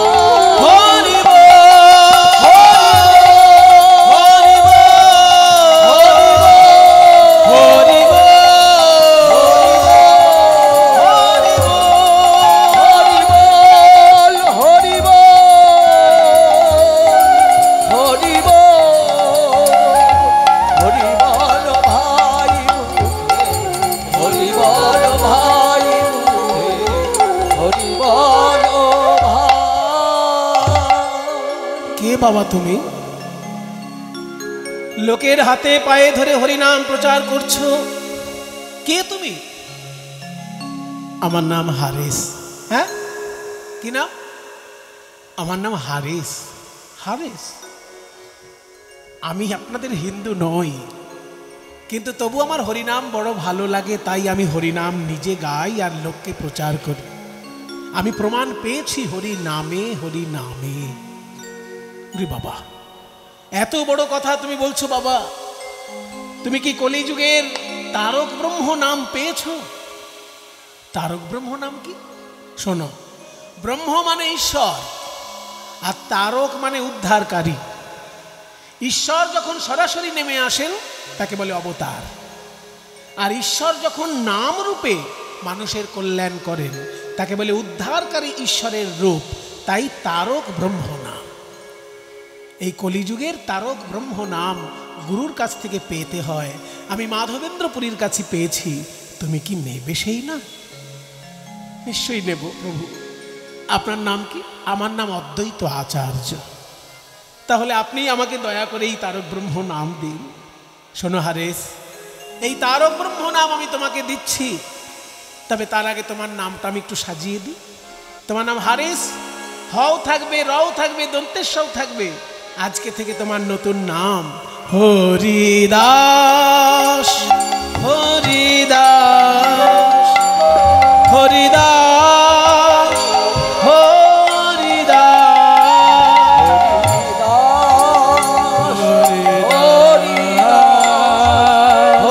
হরিদাস, হরিদাস, বলছি তাহলে তারক ব্রহ্ম নাম হরে কৃষ্ণ হরে কৃষ্ণ কৃষ্ণ কৃষ্ণ হরে হরে, হরে রাম রাম রাম হরে হরে। হরে কৃষ্ণ, হরে কৃষ্ণ, কৃষ্ণ কৃষ্ণ, হরে হরে, হরে রাম, গুরুদেব, গুরুদেব, এত সুন্দর মালার মতো সাজানো হরিনাম, এটাই কলিযুগের তারক ব্রহ্ম নাম? হ্যাঁ বাবা, এই নামের মধ্যে 8 বার হরে আছে, 4 বার কৃষ্ণ আছে, 4 বার রাম আছে। হরে মানে হে হরি অর্থাৎ নারায়ণ, রাম মানে হে রাম, কৃষ্ণ মানে হে কৃষ্ণ। সত্যযুগের নারায়ণ, ত্রেতা যুগের রাম, দ্বাপর যুগের কৃষ্ণ, 3 যুগের 3 ভগবানের নাম এক মন্ত্রের মধ্যে ডাকা হচ্ছে, তাই এটা মহামন্ত্র। শুধু তাই নয়, হরে মানে যেমন হে হরি, তেমনি হরে মানে আবার রাধে। হরে কৃষ্ণ মানে গভীর অর্থ হলো হে রাধে, হে কৃষ্ণ। এই একই নামের মধ্যে যুগল উপাসনার তত্ত্বও নিহিত আছে, তাই এটা মহামন্ত্র। গুরুদেব, এত সুন্দর একটি হরিনাম আপনি আমাকে উপহার দিলেন, আমি আপনাকে দক্ষিণা কি দেব? আমি তো পয়সা ছুঁই না, আমি ভিক্ষা করি না কারোর কাছে। দেখো বাবা, পয়সায় সবসময় দক্ষিণা হয় না, অন্য কিছু দাও দক্ষিণা।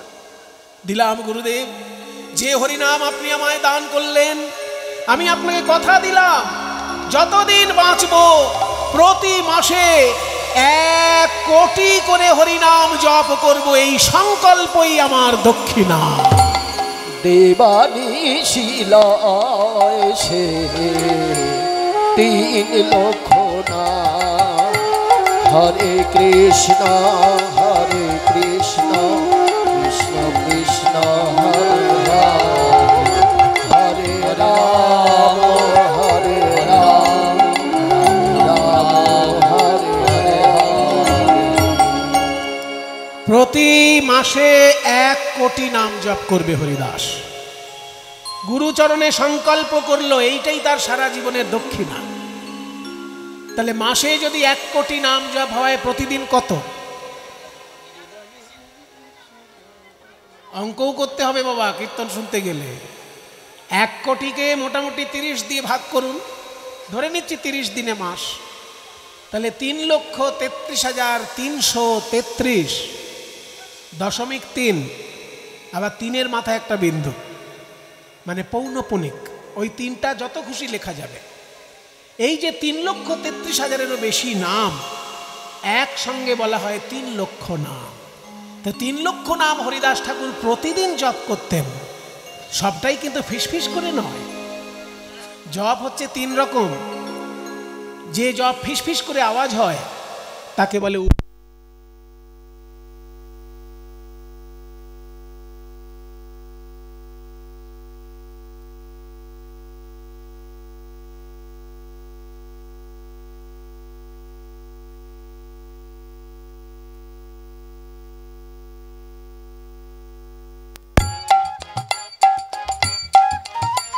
Hello hello. আস্তে দেখুন কি হচ্ছে, কিছু একটা অসুবিধা হয়েছে কিনা আপনি দেখুন, আস্তে আস্তে ঠিক হয়ে যাচ্ছে। 3 লক্ষ নাম 3 ভাবে জপ করতেন। যারা গুরুর কাছে দীক্ষা নিয়েছেন তারা একটু শুনে রাখুন। জপ হয় 3 রকম। যদি ফিসফিস করে আওয়াজ হয় সেই জপটাকে বলা হয় উপাংশু জপ। আর ফিসফিস করে আওয়াজ হবে না, জিভ নড়বে না, দাঁতে দাঁত ঠেকবে না, তবু উচ্চারণ করতে হবে, এই জপটাকে বলে মানসিক জপ। আর উচ্চৈশ্বরে যদি জপ করা হয় তাকে বলে বাচিক জপ। এই 3 রকমের জপ হরিদাস ঠাকুর 3 লক্ষ নামে করতেন। 1 লক্ষ মনে মনে,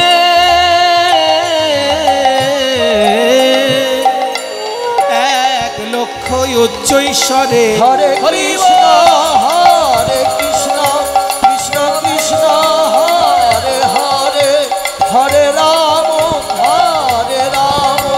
রাম রাম হরে হরে। 1 লক্ষ ধীরে ধীরে, 1 লক্ষ উচ্চৈশ্বরে, আর 1 লক্ষ ধীরে ধীরে অতি অনুপাম। 1 লক্ষ ধীরে ধীরে অতি অনুপম। জীবানীশীল এসে 3 লক্ষ নাম। হরে কৃষ্ণ কৃষ্ণ কৃষ্ণ হরে হরে, হরে রাম রাম রাম হরে হরে।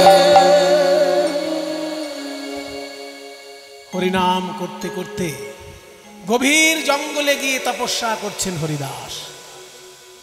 মনে মনে বলছেন, ওই আগের আওয়াজটা আবার হচ্ছে দেখুন, একটু রিভাব কমিয়ে দিন। গভীর জঙ্গলে গিয়ে তপস্যা করছে হরিদাস। আর এই যে জঙ্গলে কেন না, লোকালয়ের মধ্যে অনেক হই হট্টগোল থাকে, তার মধ্যে মনোনিবেশ হচ্ছে না, তাই জঙ্গলে গিয়ে হরিনাম জপ করছেন হরিদাস। আর গ্রামের মানুষ এত ভালোবাসেন তাকে, ওই জঙ্গলেই গিয়ে তাকে খাবার দাবার দিয়ে আসছেন, কারণ উনি কারোর কাছে ভিক্ষা করতে আসেন না। কিন্তু সেইখানকার জমিদার রামচন্দ্র খান, সে তখন মনে মনে ভাবলো, লোকে আমাকে এত সম্মান করে না, এই কোথাকার এক বাবাজি এসে জুটেছে, তার জন্য একেবারে জঙ্গলে খাবার পৌঁছে দিচ্ছে লোকে। ওই বাবাজির মজা আমি দেখাচ্ছি। কে আছিস? লাঠি সোটা নিয়ে যা, বাবাজির ঠ্যাং ভেঙে দিয়ায়। লাঠি সোটা নিয়ে লাঠিয়ালের দল গেল হরিদাসকে অত্যাচার করতে। আর এমন ঝড় উঠলো বাবা, বড় বড় গাছ ভেঙে পড়ে যারা হরিদাসকে মারবে বলে গিয়েছে তারাই সব ঠান্ডা হয়ে বাড়ি এসেছে, মারা আর গেল না। তখন বলছে তাহলে অন্য উপায় দেখতে হবে, বাবাজির এইবার বদনাম দিতে হবে। এই বাংলার সেরা বাইজির নাম কি? কি নাম? লক্ষ্য হীরা। ওই বাইজি আমার চাই। টাকা যায় যাক, জমিদারি চলে যায় তাও ভালো, কিন্তু বাইজি আমার চাই। হ্যাঁ, আমাকে না, ওই বাবাজির জন্য। লক্ষ্য হীরা বাইজি সেজে গুজে এসেছে। বলুন কি গান শোনাবো জমিদার বাবু? আরে আমাকে শোনাতে হবে না, এইখানে এক বাবাজি আছে, লোকে তাকে খাবার পৌঁছে দিয়ে আসে, পেন নাম করে আসে। তুমি যদি তার মন ভোলাতে পারো তবে বুঝবো তোমার সাধনা।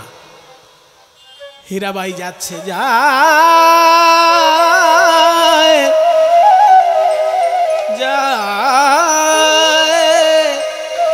যায় গো, নেচে যায় যায় যায় গো, নেচে নেচে যায় হীরা, নেচে নেচে যায় যায় যায় গো। হরি বল হরি বল। হীরা নেচে নেচে যায় যায় যায় যায় গো, নেচে নেচে যায় হীরা, নেচে নেচে যায়, নেচে নেচে যায় হীরা, নেচে নেচে যায়, নেচে যায়।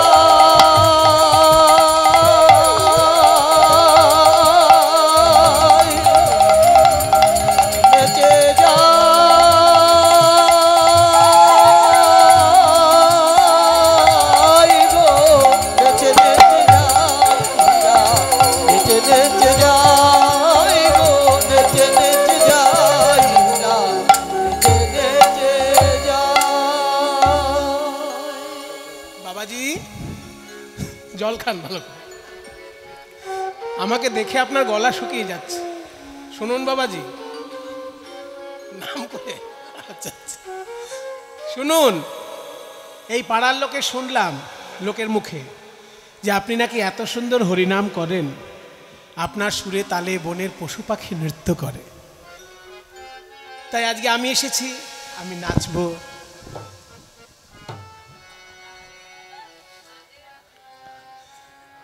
হরিদাস বলছে, শোনো হীরাবাই, আমার আশ্রমে তুমি নতুন অতিথি, তাই আমার নিয়ম তো তুমি জানো না। আমি গুরুচরণে কথা দিয়েছি, 3 লক্ষ নাম জপ শেষ না হলে আমি কথাই বলি না কারোর সঙ্গে। কিন্তু তুমি জানো না বলে বললাম। তুমি যদি নাচ গান করো তো নিশ্চয়ই করবে, এ তোমার সাধনার ব্যাপার, কিন্তু আমি আমার নাম জপ বন্ধ রেখে তোমার সঙ্গে কথা বলবো না। আমার নাম জপ চলবে, তুমি তোমার নাচ গান করো।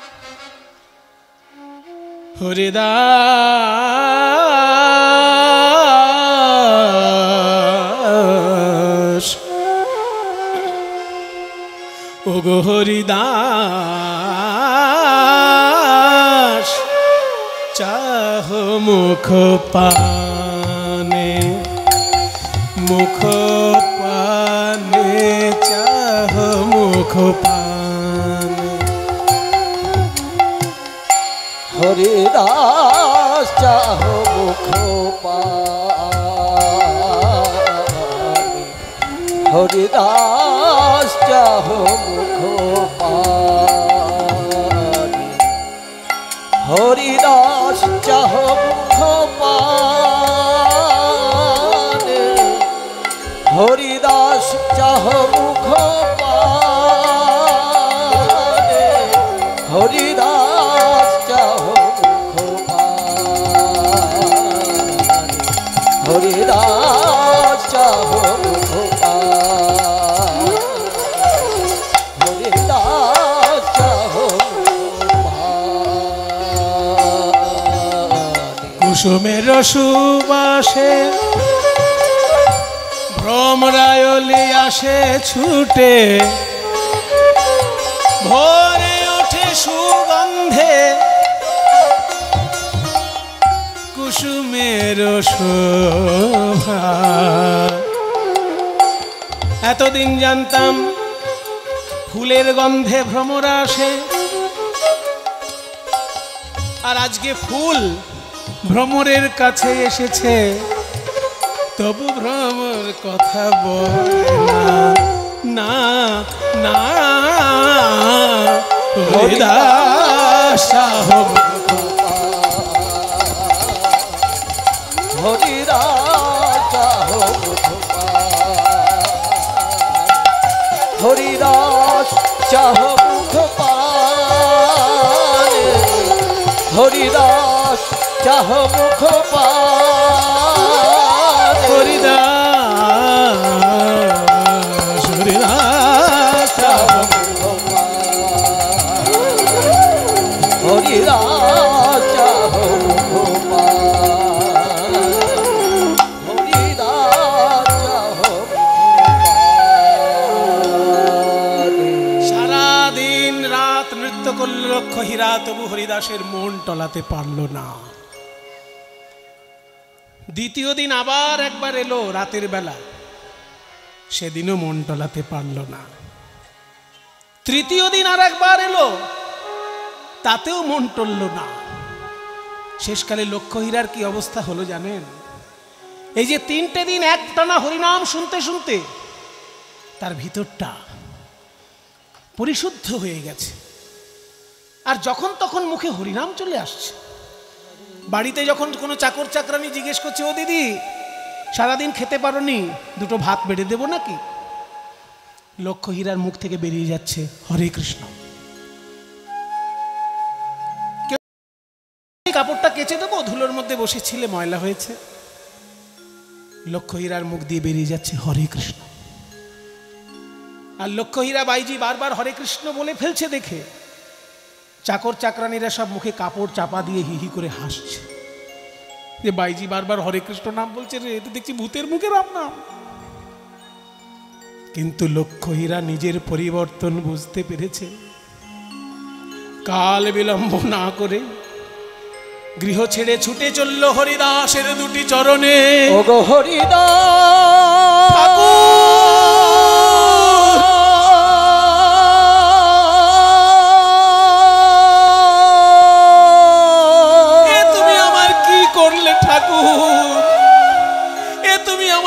করলে? এতদিন আমার বিষয় আশয় নিয়ে মত্ত ছিলাম, নাচ গান করে রূপের ডালি দিয়ে লোকের মন ভুলাতাম, আর তোমার কাছে এসে হরিনামের মধুর সুধার স্বাদ পেলাম। এমন মধুর হরিনাম আগে কবু শুনি নাই। আমি বলতে চাই খেতে দাও, কিন্তু জিহ্বা বলে হরে কৃষ্ণ। আমি বলতে চাই কাপড় কেচে দাও, কিন্তু জিহ্বা বলে হরে কৃষ্ণ। এ তুমি আমায় কি নাম শোনালে ঠাকুর? রাধারানীর কৃষ্ণ নাম শুনে যে দশা হয়েছিল, আজ বুঝি আমার সেই দশা। আমায় কি বাসনা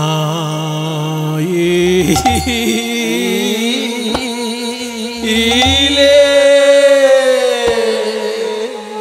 শোনাইলে গো ও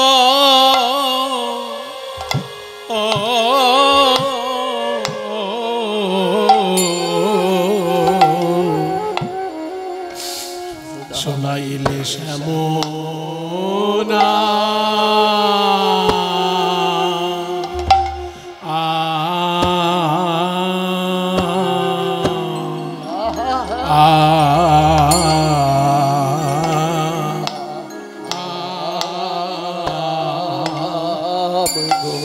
আমায় শোনাইলে শ্যাম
শ্যামনা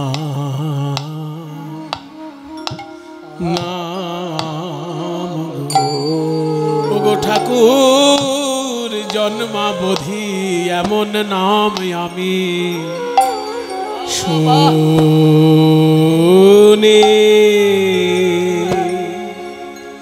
কভু শুনি না।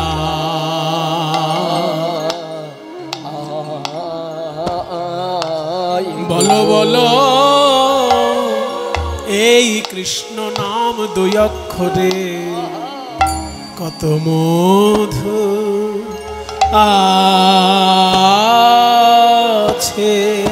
কৃষ্ণ কৃষ্ণ নামে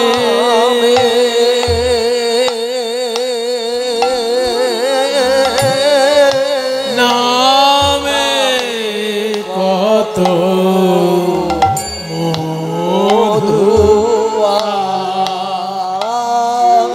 আছে। শুনে পরাণ কেঁদে পরাণ কেঁদে ওঠে গো নামে কত মধু আছে। কৃষ্ণ নামে নামে কত মধু আছে। আমায় ঘরে রইতে দিলে না গো নামে কত মধু আছে। ঘরে রইতে দিলে না গো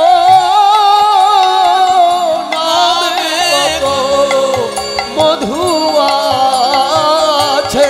কৃষ্ণ নামে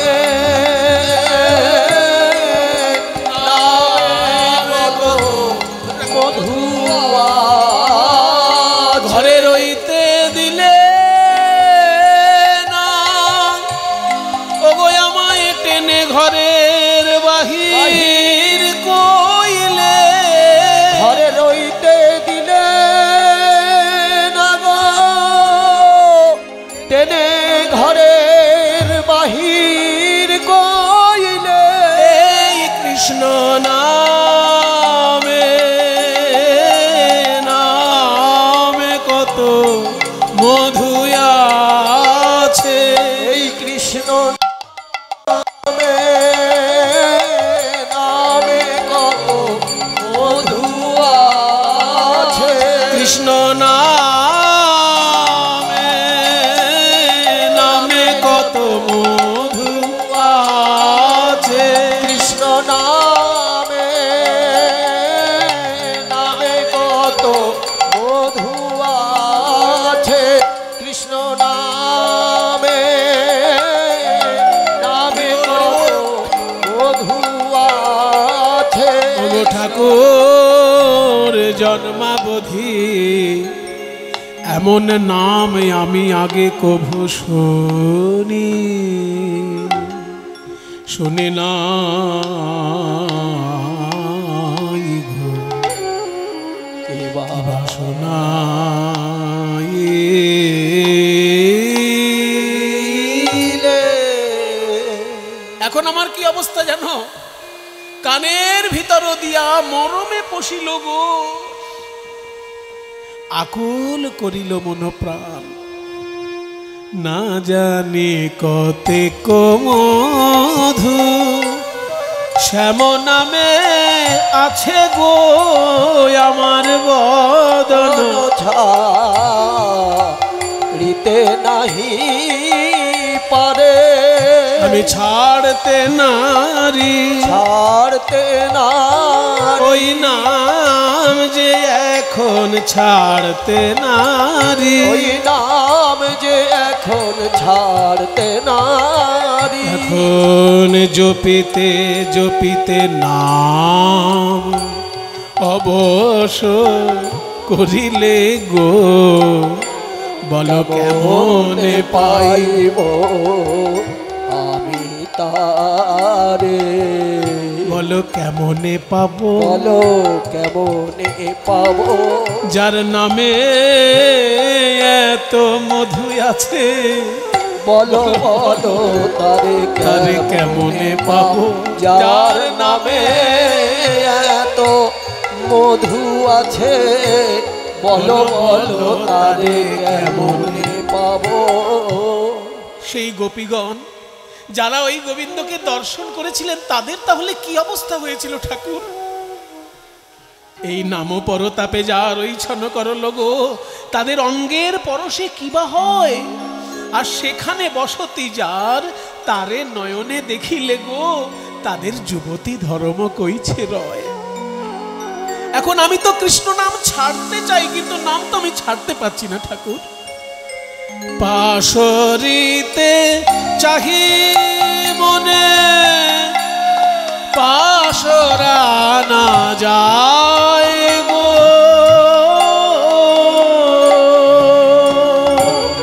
আমি কি করিব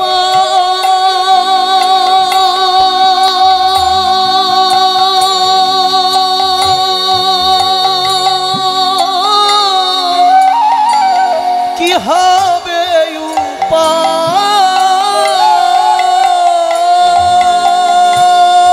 কি করিব কি হবে উপায়,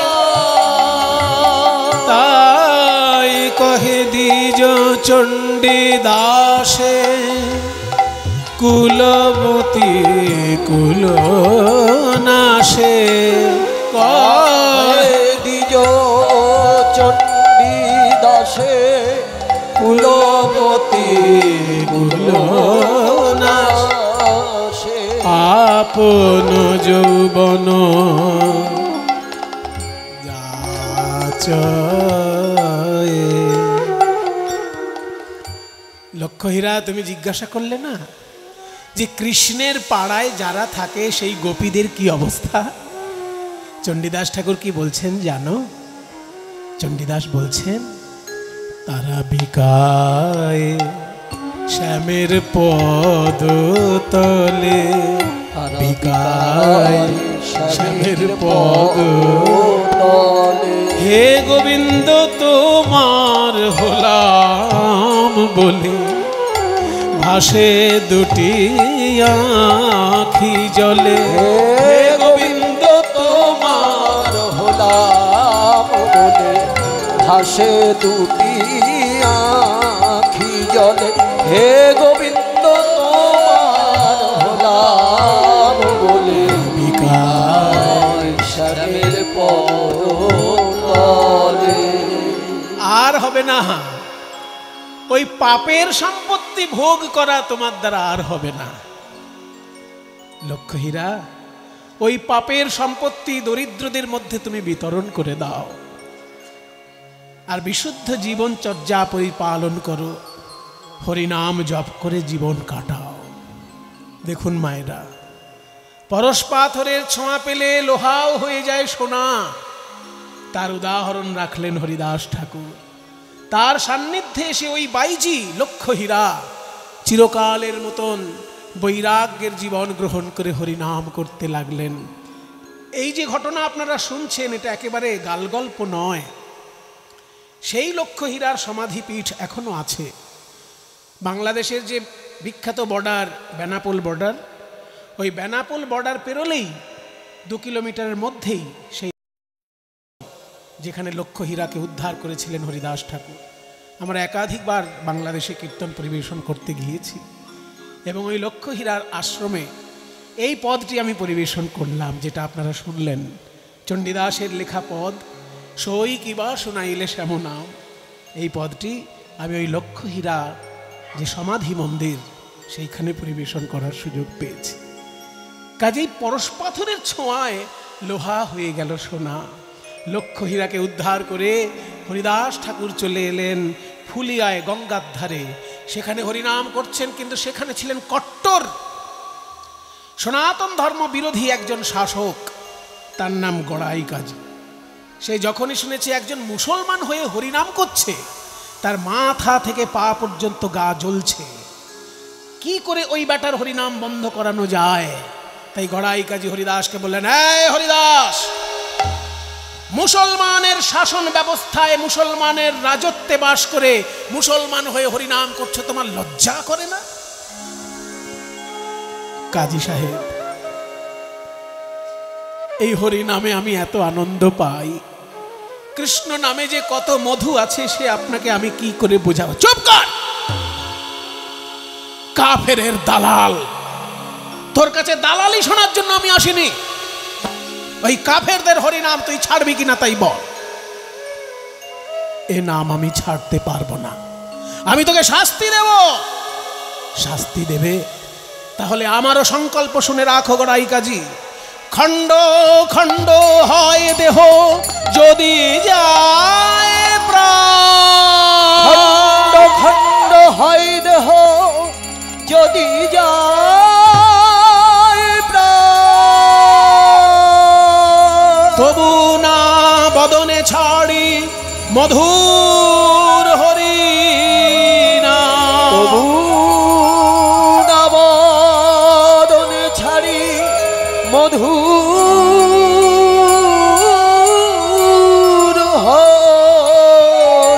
হরিনাম। কে আছিস? চলে আয় ঘাতকের দল, কাফেরের দালাল এই হরিদাসকে উচিত শিক্ষা দে। 22টা বাজারে বেঁধে মারবি, বাজার যখন জমে উঠবে সেই সময় হরিদাসকে মারবি, যাতে অন্য লোক দেখে শেখে যে মুসলমান শাসন ব্যবস্থায় একজন মুসলমান হয়ে হরিনাম করলে তার কি ভয়ঙ্কর পরিণতি হতে পারে। ছাল চামড়া ছাড়িয়ে দিবি বেত্রাঘাত করতে করতে। একটা দুটো বাজারে মারলে লোকে মরে যায়, আর হরিদাসকে 22টা বাজারে বেত্রাঘাতের হুকুম দিলেন। বেত্রাঘাত করতে এসেছে যে ঘাতকগণ, তারা বলছে, শোনো হরিদাস, আমাদের দয়া মায়া নেই, কিন্তু তোকে ভালো কথা বলছি, হরিনাম ছেড়ে দে। ছাড়বি না? ছাড়বি না? তবে রে দেখ, হরিনাম ছাড়, হরিনাম ছাড়, হরিনাম ছাড়।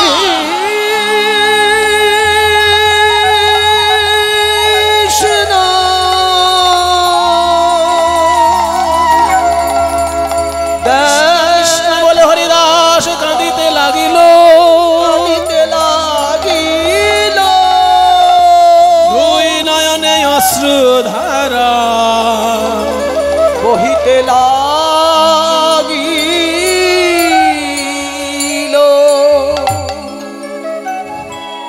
এক একটা বাজারে মারতে মারতে 22 বাজার প্রায় ফুরিয়ে এসেছে। ঘাতকরা সবাই ক্লান্ত হয়ে পড়েছে, সব বেত ভেঙে গিয়েছে।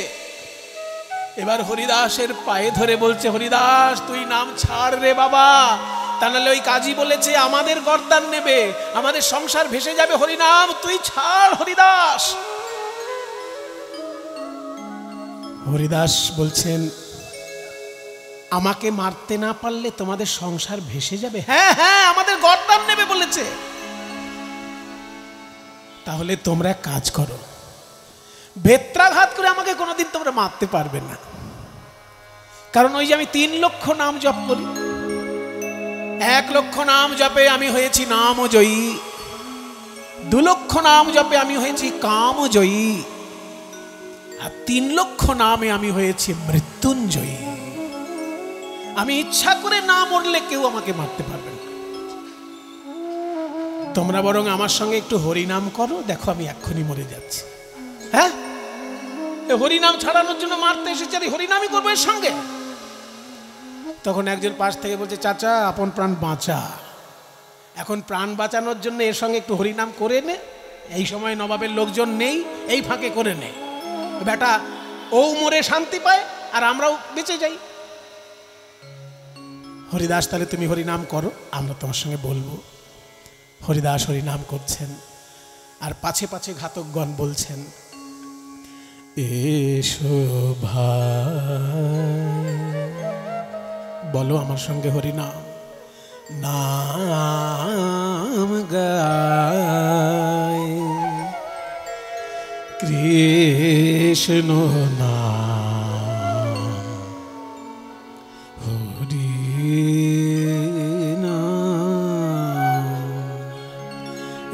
কৃষ্ণ নাম গাই, কৃষ্ণ নাম হরি নাম, কৃষ্ণ নাম বলো নাম এসো ভাই, নাম গাই কৃষ্ণ নাম হরি নাম সদা হরি বলো হরি।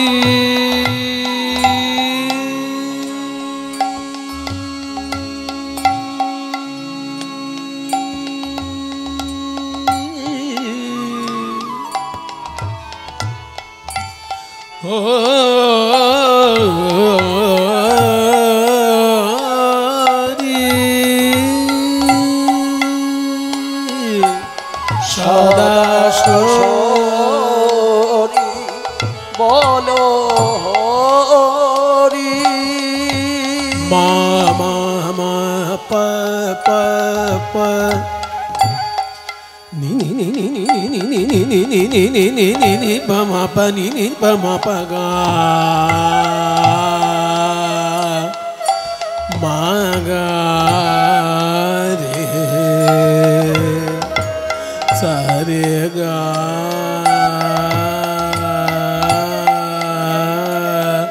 মা মা দা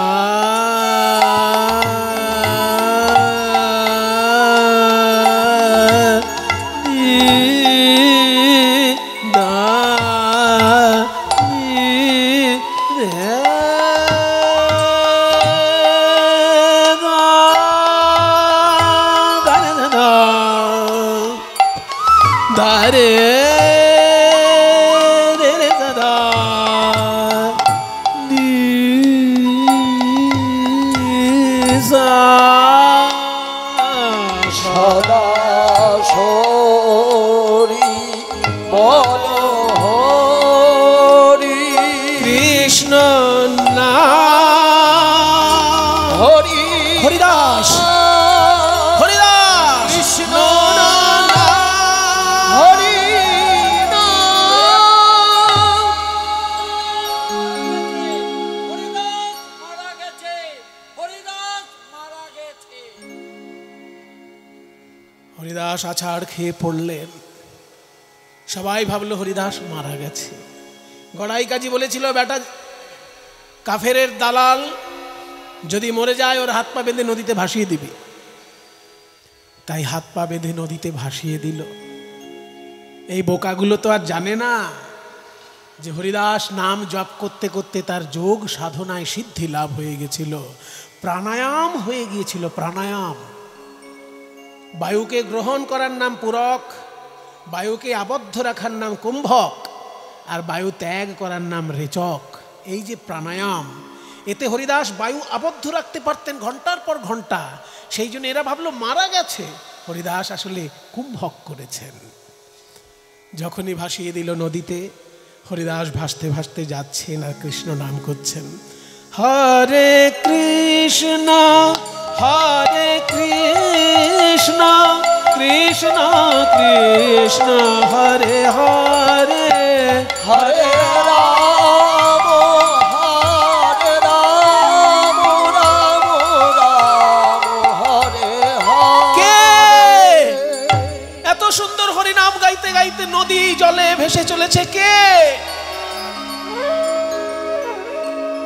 সাঁতার দিয়ে অদ্বৈত আচার্য দেহটি তুলে আনলেন। এ কি? এ যে আমার হরিদাস।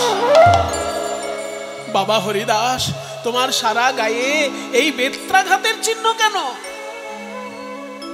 গুরুদেব, আপনি দেখছেন বেত্রাঘাত, আর আমি কি দেখছি জানেন? হরিনাম করেছি বলে এই কলিজীব আমাকে বেত্রাঘাতের অলংকার পরিয়ে দিয়েছে। অলংকার, অলংকার।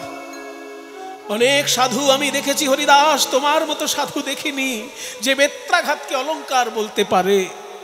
তুমি বেত্রাঘাতকে অলংকার বলছো হরিদাস, আমি তোমাকে একটা অলংকার দেব, চলো তোমাকে নিয়ে যাই শচীমায়ের অঙ্গনে। শচীমার কোল আলো করে সেই অলংকার বিরাজ করছে, আমাদের চোখের মণি নবদ্বীপের ওই নিমাই তোমার অলংকার। গৌর সুন্দরের জন্ম হয়েছিল কখন জানেন? যখন হরিদাসের ৩৫ বছর বয়স আর অদ্বৈতাচার্যের ৫২ বছর বয়স। এরা নিমাইকে কোলে করে বড় করেছে। এক কথায় চোখের সামনে জগাই মাধাই উদ্ধার দেখেছেন, চাঁদ কাজী উদ্ধার দেখেছেন। তারপর যেদিনকে গৌর সুন্দর সন্ন্যাসী হয়ে পুরী ধামে চলে গেলেন, হরিদাস বললেন যে সবাই কাঁদছে একভাবে, আমি কিন্তু চোখ বন্ধ করে কাঁদব, কারণ নিমাই শূন্য নবদ্বীপ আমি দেখতে চাই না। তাই কাঁদিছেন হরিদাস দুই আঁখি মুদিয়া, কাঁদে নিত্যানন্দ শচীর মুখ নিরখিয়া। যখন গৌর সুন্দর পুরীধামে চলে গেলেন, পরবর্তীকালে হরিদাস ঠাকুরও পুরীধামে চলে গেলেন। কিন্তু হরিদাস ঠাকুর তো কারোর কাছে ভিক্ষা চান না, তাই মহাপ্রভুই একটা ব্যবস্থা করে দিলেন। উনি ২৪ ঘন্টার মধ্যে একবার প্রসাদ গ্রহণ করতেন। হরিদাস ২৪ ঘন্টার মধ্যে একবার খেতেন, তাও ভিক্ষা করবেন না। তাই মহাপ্রভু একটা ব্যবস্থা করে দিলেন, জগন্নাথের প্রসাদ মহাপ্রভুর জন্য আসতো, আর মহাপ্রভু সেই প্রসাদ পাবার পর যেটা অবশিষ্ট থাকতো সেটা হরিদাসের জন্য পাঠিয়ে দিতেন। সরাসরি জগন্নাথ মহাপ্রভুর কাছে আসতো, তিনি পাবার পর যেটা অবশিষ্ট থাকতো ওটা হরিদাসের কাছে পাঠিয়ে দিতেন। আর এই হরিদাসের কাছে প্রসাদটা নিয়ে যেতেন যিনি, তিনি আবার মহাপ্রভুর গুরু ভাই, তার নাম গোবিন্দ। গোবিন্দ একদিন সেই প্রসাদ নিয়ে যেতে যেতে দেখে কি, হরিদাস যেমন বসে বসে নাম জপ করে, আজকে কিন্তু বসে বসে নাম জপ করছে না, শুয়ে শুয়ে নাম জপ করছে।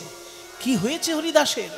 একদিন গোবিন্দ মহাপ্রসাদ লইয়া, একদিন গোবিন্দ মহাপ্রসাদ লইয়া, হরিদাসে দিতে গেলা আনন্দিত হইয়া, হরিদাসে দিতে গেলা আনন্দিত হইয়া, দেখে হরিদাস ঠাকুর করেছে শয়ন, দেখে হরিদাস ঠাকুর করেছে শয়ন, মন্দ মন্দ করিতেছে সংখ্যা সংকীর্তন, মন্দ মন্দ করিতেছে সংখ্যা সংকীর্তন। এখানে মন্দ মন্দ মানে ধীরে ধীরে ধীরে ধীরে নাম জপ করছে হরিদাস। এ কি হরিদাস, তুমি তো কোনোদিন এইরকম ভাবে নাম জপ করো না, উঠো, মহাপ্রভু ভোগ পাঠিয়েছে, প্রসাদ পাও। গোবিন্দ কয় ওঠো আসি করহ ভক্ষণ, গোবিন্দ কয় উঠো আসি করহ ভক্ষণ, হরিদাস কহে আজি করিব লঙ্ঘন, হরিদাস কহে আজি করিব লঙ্ঘন। হরিদাস বলছে আজকে আমি লঙ্ঘন করব। লঙ্ঘন মানে আজকের দিনটা আমি বাদ দিয়ে খাবো। ২৪ ঘন্টায় একবার খাই, কিন্তু আজকে আমি একবার খাবোই না, আজকের দিনটা আমি লঙ্ঘন করব, ডিঙিয়ে যাব, অর্থাৎ আজকে আমার উপোস। বলে কেউ তো উপোস, তুমি ২৪ ঘন্টার মধ্যে একবার মাত্র প্রসাদ পাও, তাও যদি উপোস করো তোমার তো কষ্ট হবে, আর মহাপ্রভু ভোগ পাঠিয়েছেন। গোবিন্দ কয় এই যে মহাপ্রভুর প্রসাদ তুমি ফিরিয়ে দেবে? এই তো ঠিক কথা, মহাপ্রভুর প্রসাদ তো ফিরানো যাবে না, তাহলে এক কাজ করো, আমার সামনে নিয়ে এসে আমি প্রণাম করি। এত বলি মহাপ্রসাদ করিল বন্দন, এক রঞ্চ লইয়া তার করিল ভক্ষণ। একটা মাত্র কণা তুলে নিয়ে মুখে দিলেন, যাতে মহাপ্রভুর মর্যাদা রক্ষা হয়, সম্মান রক্ষার জন্য। কিন্তু এই কথা চাপা থাকলো না, গোবিন্দ গিয়ে এই কথা বলে দিলেন গৌর হরিকে, গৌর সুন্দর, হরিদাসকে আমি জীবনে শুয়ে শুয়ে নাম জপ করতে দেখিনি, কিন্তু আজকে প্রথম দেখলাম হরিদাস শুয়ে শুয়ে নাম জপ করছে, তাও ধীরে ধীরে, এমনকি পেট ভরে প্রসাদও পেল না, শুধু এক কণা নিয়েছে তোমার সম্মান রাখার জন্য। এই কথা শুনে আর কাল বিলম্ব না করে মহাপ্রভু ছুটে চললেন, হরিদাস তোমার কি হয়েছে হরিদাস? গৌর হরি চিন্তা করো না, আমার শরীর খারাপ হয়নি, তাহলে কি অসুবিধে? শরীর অসুস্থ নহে, অসুস্থ বুদ্ধি মন। হ্যাঁ, মনে অসুখ? হায় হায় হায় হায়, আরে বাবা মনে অসুখ হয় তো সংসারী লোকের, ছেলে মেয়ে নিয়ে চিন্তা, কি ছেলে চাকরি পায়নি, মেয়ের বিয়ে হচ্ছে না, কত রকমের চিন্তা আছে, ব্যবসা চলছে না, তারপরে লোকজনের অনেক রকমের অসুবিধে হয়, সেই জন্য মনের রোগ তো সংসারে লোকের হয়। তুমি সবকিছু ছেড়ে হরিনাম করছো, তোমার মনে আবার রোগ কি করে হবে? গৌর সুন্দরের কথা শুনে হরিদাস বলছে, প্রভু সংসারী লোকের মনে রোগ হয় সংসারকে কেন্দ্র করে, আর আমার মনে রোগ হয়েছে তোমাকে কেন্দ্র করে। হ্যাঁ, আমাকে কেন্দ্র করে কেন? দিন যত যাচ্ছে তত তোমার রাধা ভাব বেড়ে যাচ্ছে, ভয়ঙ্কর রাধা ভাব প্রকাশ করছো তুমি, এমনকি পাথরে মাথা মুখ ঘষছো আর কৃষ্ণ কৃষ্ণ বলে কাঁদছো। তোমার এই ভয়ঙ্কর রাধা ভাব অন্য লোকের ভালো লাগতে পারে, কিন্তু আমার যে বড় কষ্ট হয় প্রভু। আমার মনে হয় তুমি বোধহয় বেশি দিন লীলা করবে না, তাই তুমি এত ভয়ঙ্কর রাধা ভাব প্রকাশ করছো। কিন্তু তোমার অন্তিম লীলা বলে যদি কোনো লীলা থাকে, সেই লীলা যেন আমাকে দেখতে না হয় গৌর হরি। তোমার চরণে বুড়ো মানুষ এই হরিদাসের একটাই প্রার্থনা, তোমার অন্তিম লীলা যেন আমার এই দুই চোখে দেখতে না হয়। কারণ তুমি নবদ্বীপ ছেড়ে সন্ন্যাসী হয়েছিলে, তখন আমি চোখ বন্ধ করে শুধু কেঁদেছি নিমাই নিমাই বলে। আর অন্তিম লীলা যদি ঘটে যায় আমি পাগল হয়ে যাব গৌর হরি। আমার সামনে যেন অন্তত অন্তিম লীলা না হয়, এই প্রার্থনা তোমাকে জানাই। এই দুশ্চিন্তায় আমি সারাক্ষণ মরে গেলাম। সেই লীলা প্রভু মোরে কভু না দেখাইবা, গো সেই লীলা প্রভু মোরে কভু না দেখাইবা। আপনার আগে আগে মোর শরীর পারিবা, তোমার আগে যেন যেতে পারি, তোমার আগে যেন যেতে পারি। এই কৃপা করো ওহে গৌর হরি, তোমার আগে যেন যেতে পারি। হরিদাস, এ কি সর্বনেশে কথা বলছো তুমি? আমার আগে যদি তোমার মৃত্যু ঘটে তাহলে আমার অবস্থাটা কি হবে? একবারও ভাবছো না সেই কথা তুমি? সবাই জানে প্রতিদিন আমি জগন্নাথ দর্শন করতে যাই, আর জগন্নাথ দর্শন করে এসেই প্রথমে তোমার কাছে এসে দাঁড়াই। কেন জানো? ওই সুন্দরী রমণীরা যেমন আয়নার সামনে এসে দাঁড়ায়, দেখে যে আমি সুন্দরী কতটা হলাম, ঠিক তেমনি জগন্নাথ দর্শন করে এসে আমি তোমার সামনে দাঁড়িয়ে নিজেকে দেখি যে তোমার মতো আমি ভক্ত হতে পারলাম কিনা, তোমার মতো আমি ভক্ত হতে পারলাম কিনা, তোমার সামনে দাঁড়িয়ে আমি নিজেকে একবার দেখি। আর তুমি যদি চলে যাও আমার কি হবে হরিদাস? হরিদাস বলছে, গৌর হরি, এই ছেলে ভুলোনো কথা বলে তুমি আমাকে আর ভুলিও না গৌর হরি।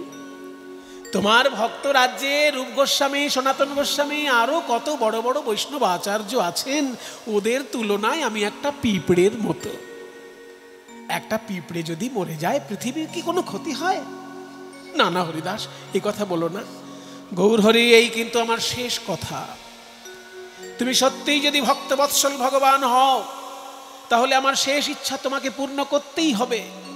তোমার আগে আমি ওই পরপারে যাব, আমার এই ইচ্ছা তোমাকে পূর্ণ করতেই হবে। এই আমি তোমার কাছে হাত জোড় করছি। গৌর হরি বললেন, হরিদাস, তুমি তো কোনোদিন আমার কাছে কিছু চাওনি, তো একটাই জিনিস যখন তুমি চাইলে আমি বলে দিলাম। প্রভু কহে, হরিদাস, তুমি যা কিছু মাগিবে কৃষ্ণ কৃপাময় তাহাই অবশ্য পুরাইবে। অর্থাৎ কৃষ্ণের ইচ্ছায় তোমার মনোবাসনা পূর্ণ হবে হরিদাস। এই কথা শুনে হরিদাস ঠাকুর এবার চরণ দুটি জড়িয়ে ধরলেন। প্রভু হে, সত্যিই যদি তোমার আগে আমি যেতে পারি, তাহলে আমার আরো 3টে ইচ্ছা আছে। লোকে মৃত্যুর সময় কত কষ্ট পায় আমি দেখেছি। আমি ওইভাবে কষ্ট পেয়ে মরতে চাই না। আমি যেন তিনটে জায়গায় আনন্দ নিয়ে মরতে পারি। তিনটে জায়গায় আনন্দ?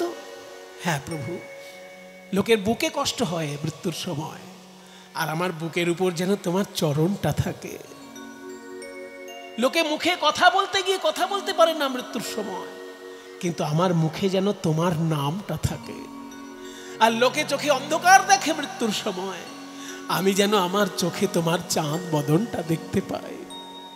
হৃদয়ে ধরিব তোমার ও চাঁদ বদন ও রাঙা চরণ, নয়নে হেরিব তোমার ও চাঁদ বদন, জিহ্বায় উচ্চারিব শ্রীকৃষ্ণ চৈতন্য নাম।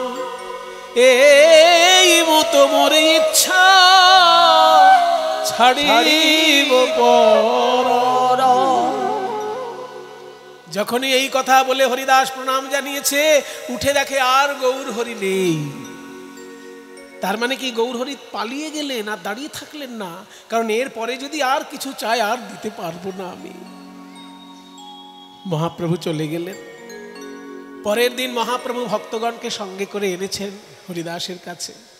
হরিদাস, তোমার সিদ্ধান্ত একটু পরিবর্তন করলে আমার ভালো হয়। হরিদাস ঠাকুর বলছে, গৌরহরি, ভগবান সিদ্ধান্ত পাল্টায় যুগে যুগে, কিন্তু ভক্তের সিদ্ধান্ত আগাগোড়া একরকম থাকে। আমি সিদ্ধান্ত পাল্টাতে পারবো না, তুমি পাল্টাতে পারো। ওই যে সেই ভীষ্ম বলেছিল কৃষ্ণকে আমি অস্ত্র ধরাবো, আর কৃষ্ণ বলেছিল আমি অস্ত্র ধরবো না। শেষকালে হলো কি, ভীষ্ম এমন বাণ মারতে লাগলো, ভগবান কৃষ্ণ ভক্তের জন্য থাকতে না পেরে রথচক্র তুলে ভীষ্মকে মারতে গেলেন। তখন ভীষ্ম বললে, এইবার আমি ধনুর বাণ ছেড়ে দেব, কারণ আমার প্রতিজ্ঞা ছিল তোমাকে আমি অস্ত্র ধরাবো, আর তুমি বলেছিলে অস্ত্র ধরবো না, তাই তোমার প্রতিজ্ঞা আমি ভঙ্গ করলাম।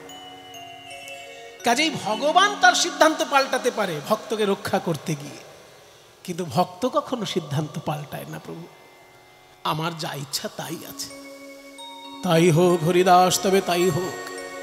এই কথা শুনে হরিদাস ঠাকুর ওই বকুল গাছে হেলান দিলেন। যে বকুল গাছের নিচে বসে হরিদাস ঠাকুর প্রতিদিন নাম জপ করতেন, সেটা হচ্ছে সিদ্ধ বকুল। এখনো পুরীধামে আছে সেই গাছ, আপনারা প্রণাম করে আসবেন। সেই গাছে হেলান দিলেন। এইবার মহাপ্রভুকে এসে সামনে বসতে বললেন। হরিদাস নিজাগ্রেতে মহাপ্রভু বসাইলা,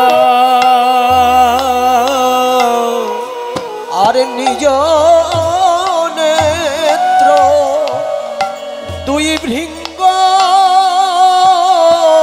প্রভুর মুখ পদ্মে দিলা। কি সুন্দর সাহিত্য দেখুন বাবা। কৃষ্ণদাস কবিরাজ চৈতন্য চরিতামৃত লিখছেন তো, বিরাট বড় কবি। তাই বলছেন নিজ নেত্র দুই ভৃঙ্গ, ভৃঙ্গ মানে ভ্রমর। হরিদাসের কালো চোখের মণি দুটো যেন কালো ভ্রমর, আর মহাপ্রভুর বদনটা যেন সোনার পদ্ম ফুল। বলছে, ওরে আমার নয়ন ভ্রমর, তুই এবার মধু পান কর। বাবাজি মহারাজ আখর দিচ্ছেন, পান করে নে রে মধু পান করে নে রে, এবারকার মতো আশ মিটায়ে মধু পান করে নে রে,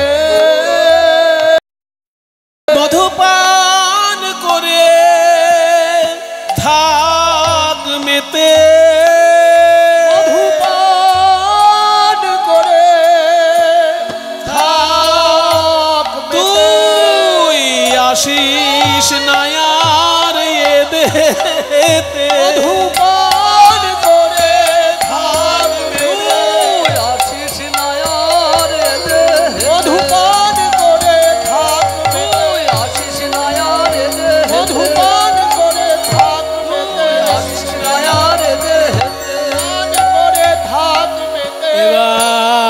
সহৃদয়ে আনি ধরিল মহাপ্রভুর চরণ সর্বভক্ত পদধূলি করে মস্তক ভূষণ। একটুখানি দৃশ্যটা চিন্তা করুন। বুকের উপর মহাপ্রভুর দুটি চরণ আছে, আর সামনে সরাসরি দুটি নয়ন মহাপ্রভুর বদনে দেওয়া আছে। ওই সর্বভক্ত পদধূলি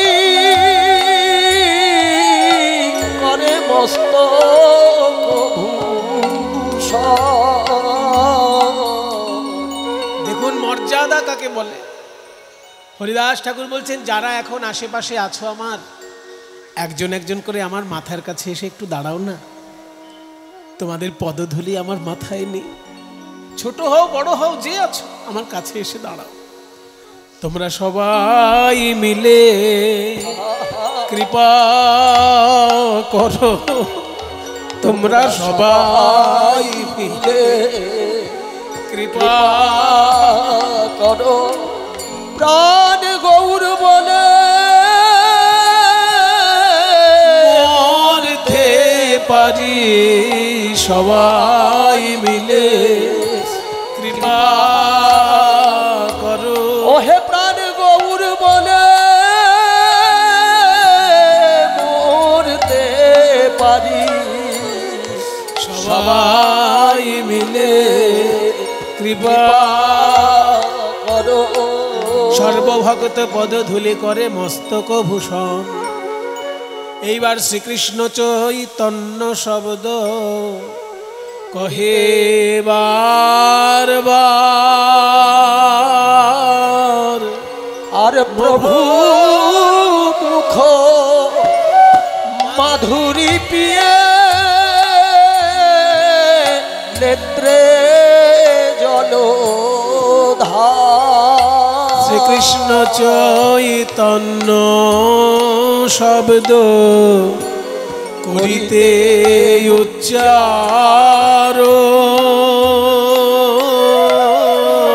হরি নামের সহিতে প্রাণ কইলা নিষ্ক্রাম। হরি নামের সনে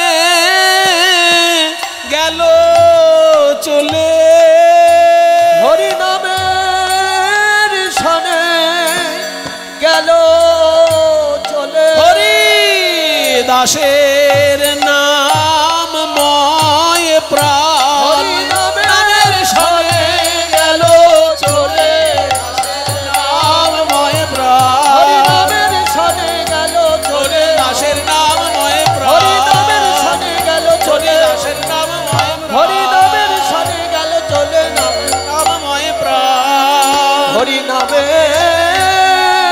সনে গেল চলে নামে। শ্রীকৃষ্ণ চৈতন্য, শ্রীকৃষ্ণ চৈতন্য, শ্রীকৃষ্ণ চৈতন্য বলতে বলতে প্রাণ ত্যাগ করলেন হরিদাস। আশ্চর্য মৃত্যু, একে বলে ইচ্ছা মৃত্যু। খুব বড় মাপের সাধক না হলে সম্ভব নয়। ভীষ্ম করেছিলেন ইচ্ছা মৃত্যু, ঠিক ভীষ্মের যেন ইচ্ছা মৃত্যু আজকে লোকের চোখের সামনে দেখা গেল। মহাপ্রভুকে বলছে, গৌরহরি, যার বুকে পা দিয়ে আছো সে কি এখনো আছে? এই কথা শুনে মহাপ্রভু উন্মাদের মতো হয়ে গেলেন।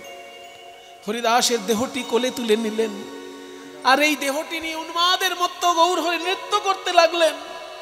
হরিদাসের তনু প্রভু লইলাই উঠাইয়া, হরিদাসের তনু প্রভু লইলাই উঠাইয়া, অঙ্গনে নাচেন প্রভু প্রেমাবিষ্ট হইয়া। আর অঙ্গনে নাচেন প্রভু প্রেমাবিষ্ট হইয়া, অঙ্গনে নাচেন প্রভু প্রেমাবিষ্ট হইয়া। আমার ভগবান নাচে রে, ভগবান নাচে রে, ভক্তের দেহ কোলে লয়ে ভগবান নাচে রে, ভক্তের দেহ কোলে লয়ে ভগবান নাচে রে, বলি নাচে আমার বিশ্বম্ভর, নাচে আমার বিশ্বম্ভর, এই ত্রিভুবনের ঈশ্বর নাচে আমার বিশ্বম্ভর, ওই ত্রিভুবনের ঈশ্বর নাচে আমার বিশ্ব, আর অঙ্গনে নাচেন প্রভু প্রেমাবিষ্ট হইয়া। মহাপ্রভুর এই লীলা দর্শন করে ভক্তগণ সেই দেহ সুন্দর একটি খাটে সাজিয়ে নিয়ে সমুদ্রের তীরে নিয়ে গেলেন। মহাপ্রভু নিজে হাতে সেই সমুদ্রের তীরে বালির গর্ত করলেন, বালি খুঁড়ে গর্ত করে হরিদাস ঠাকুরের দেহটি শুইয়ে দিলেন, মালা চন্দন দিয়ে সাজিয়ে দিলেন মহাপ্রভু নিজ হাতে। তারপর হরিবোল হরিবোল বলে সেই দেহে বালু দিলেন। হরিবোল হরিবোল বলি গোরারায়, হরিবোল হরিবোল বলি গোরারা, আপনি সহস্তে বালু দিলা তার গায়, আপনি সহস্তে বালু দিলা তার গায়। যখনই গলা পর্যন্ত বালি দেওয়া হয়ে গেছে, অমনি মহাপ্রভু হরিদাসের মুখমণ্ডল দর্শন করে কেঁদে উঠলেন। স্বরূপ দামোদর, বলো এখন আমায় কে শুনাবে, এখন আমায় কে শুনাবে, এমন মধুর মধুর মধুর করে না এবার আমায় কে শুনাবে। এইখানে মহাপ্রভু একটা মারাত্মক কথা বলে ফেললেন। হরিদাস ছেড়ে গেল আমার প্রাণে বাঁচা ভার। মহাপ্রভু বলছেন আমার প্রাণে বাঁচা ভার, কারণ দিনে রাতে নাম শোনাতো 3 লক্ষ বার। সবাই দিনে রাতে নাম শোনাতো 3 লক্ষ, হরিদাস দিনে রাতে নাম শোনাতো 3 লক্ষ বার। হরিদাস দিনে রাতে নাম শোনাতো 3 লক্ষ, হরিদাস দিনে রাতে নাম শোনাতো 3 লক্ষ বার। আমায় দিনে রাতে নাম শোনাতো 3 লক্ষ বার, দিনে রাতে নাম শোনাতো 3 লক্ষ বার। সেই সমাধি সম্পূর্ণ করলেন ভক্তগণ সবাই মিলে। একটা বেদি তৈরি করে রাখলেন সমাধির উপর। এখনো সেই সমাধি সমুদ্রের তীরে বিরাজ করছে। আপনারা পুরীতে যখন যাবেন এই সমাধিতে প্রণাম করবেন। স্বর্গদ্বার শ্মশান যেখানে আছে, সমুদ্রের ধারেই স্বর্গদ্বার শ্মশান আছে, ওই স্বর্গদ্বার শ্মশানের পাশাপাশি কাছাকাছি হরিদাস ঠাকুরের এই সমাধি। এইবার হরিদাস ঠাকুরকে সমাধি দিয়ে মহাপ্রভু মূল জগন্নাথের মন্দিরের প্রধান দরজার সামনে এসে দাঁড়ালেন। প্রধান দরজাটাকে বলা হয় সিংহদ্বার।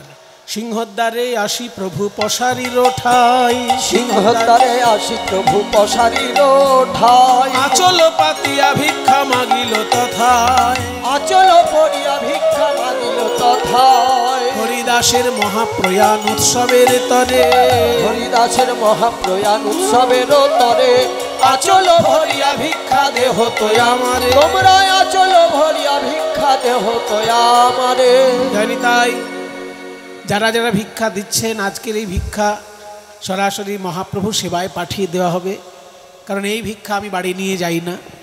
এই যে লীলাটা, দুটো লীলায় আমি ভিক্ষা কখনো বাড়ি নিয়ে যাই না, নিমাই সন্ন্যাস আর এই হরিদাস ঠাকুরের নির্যান।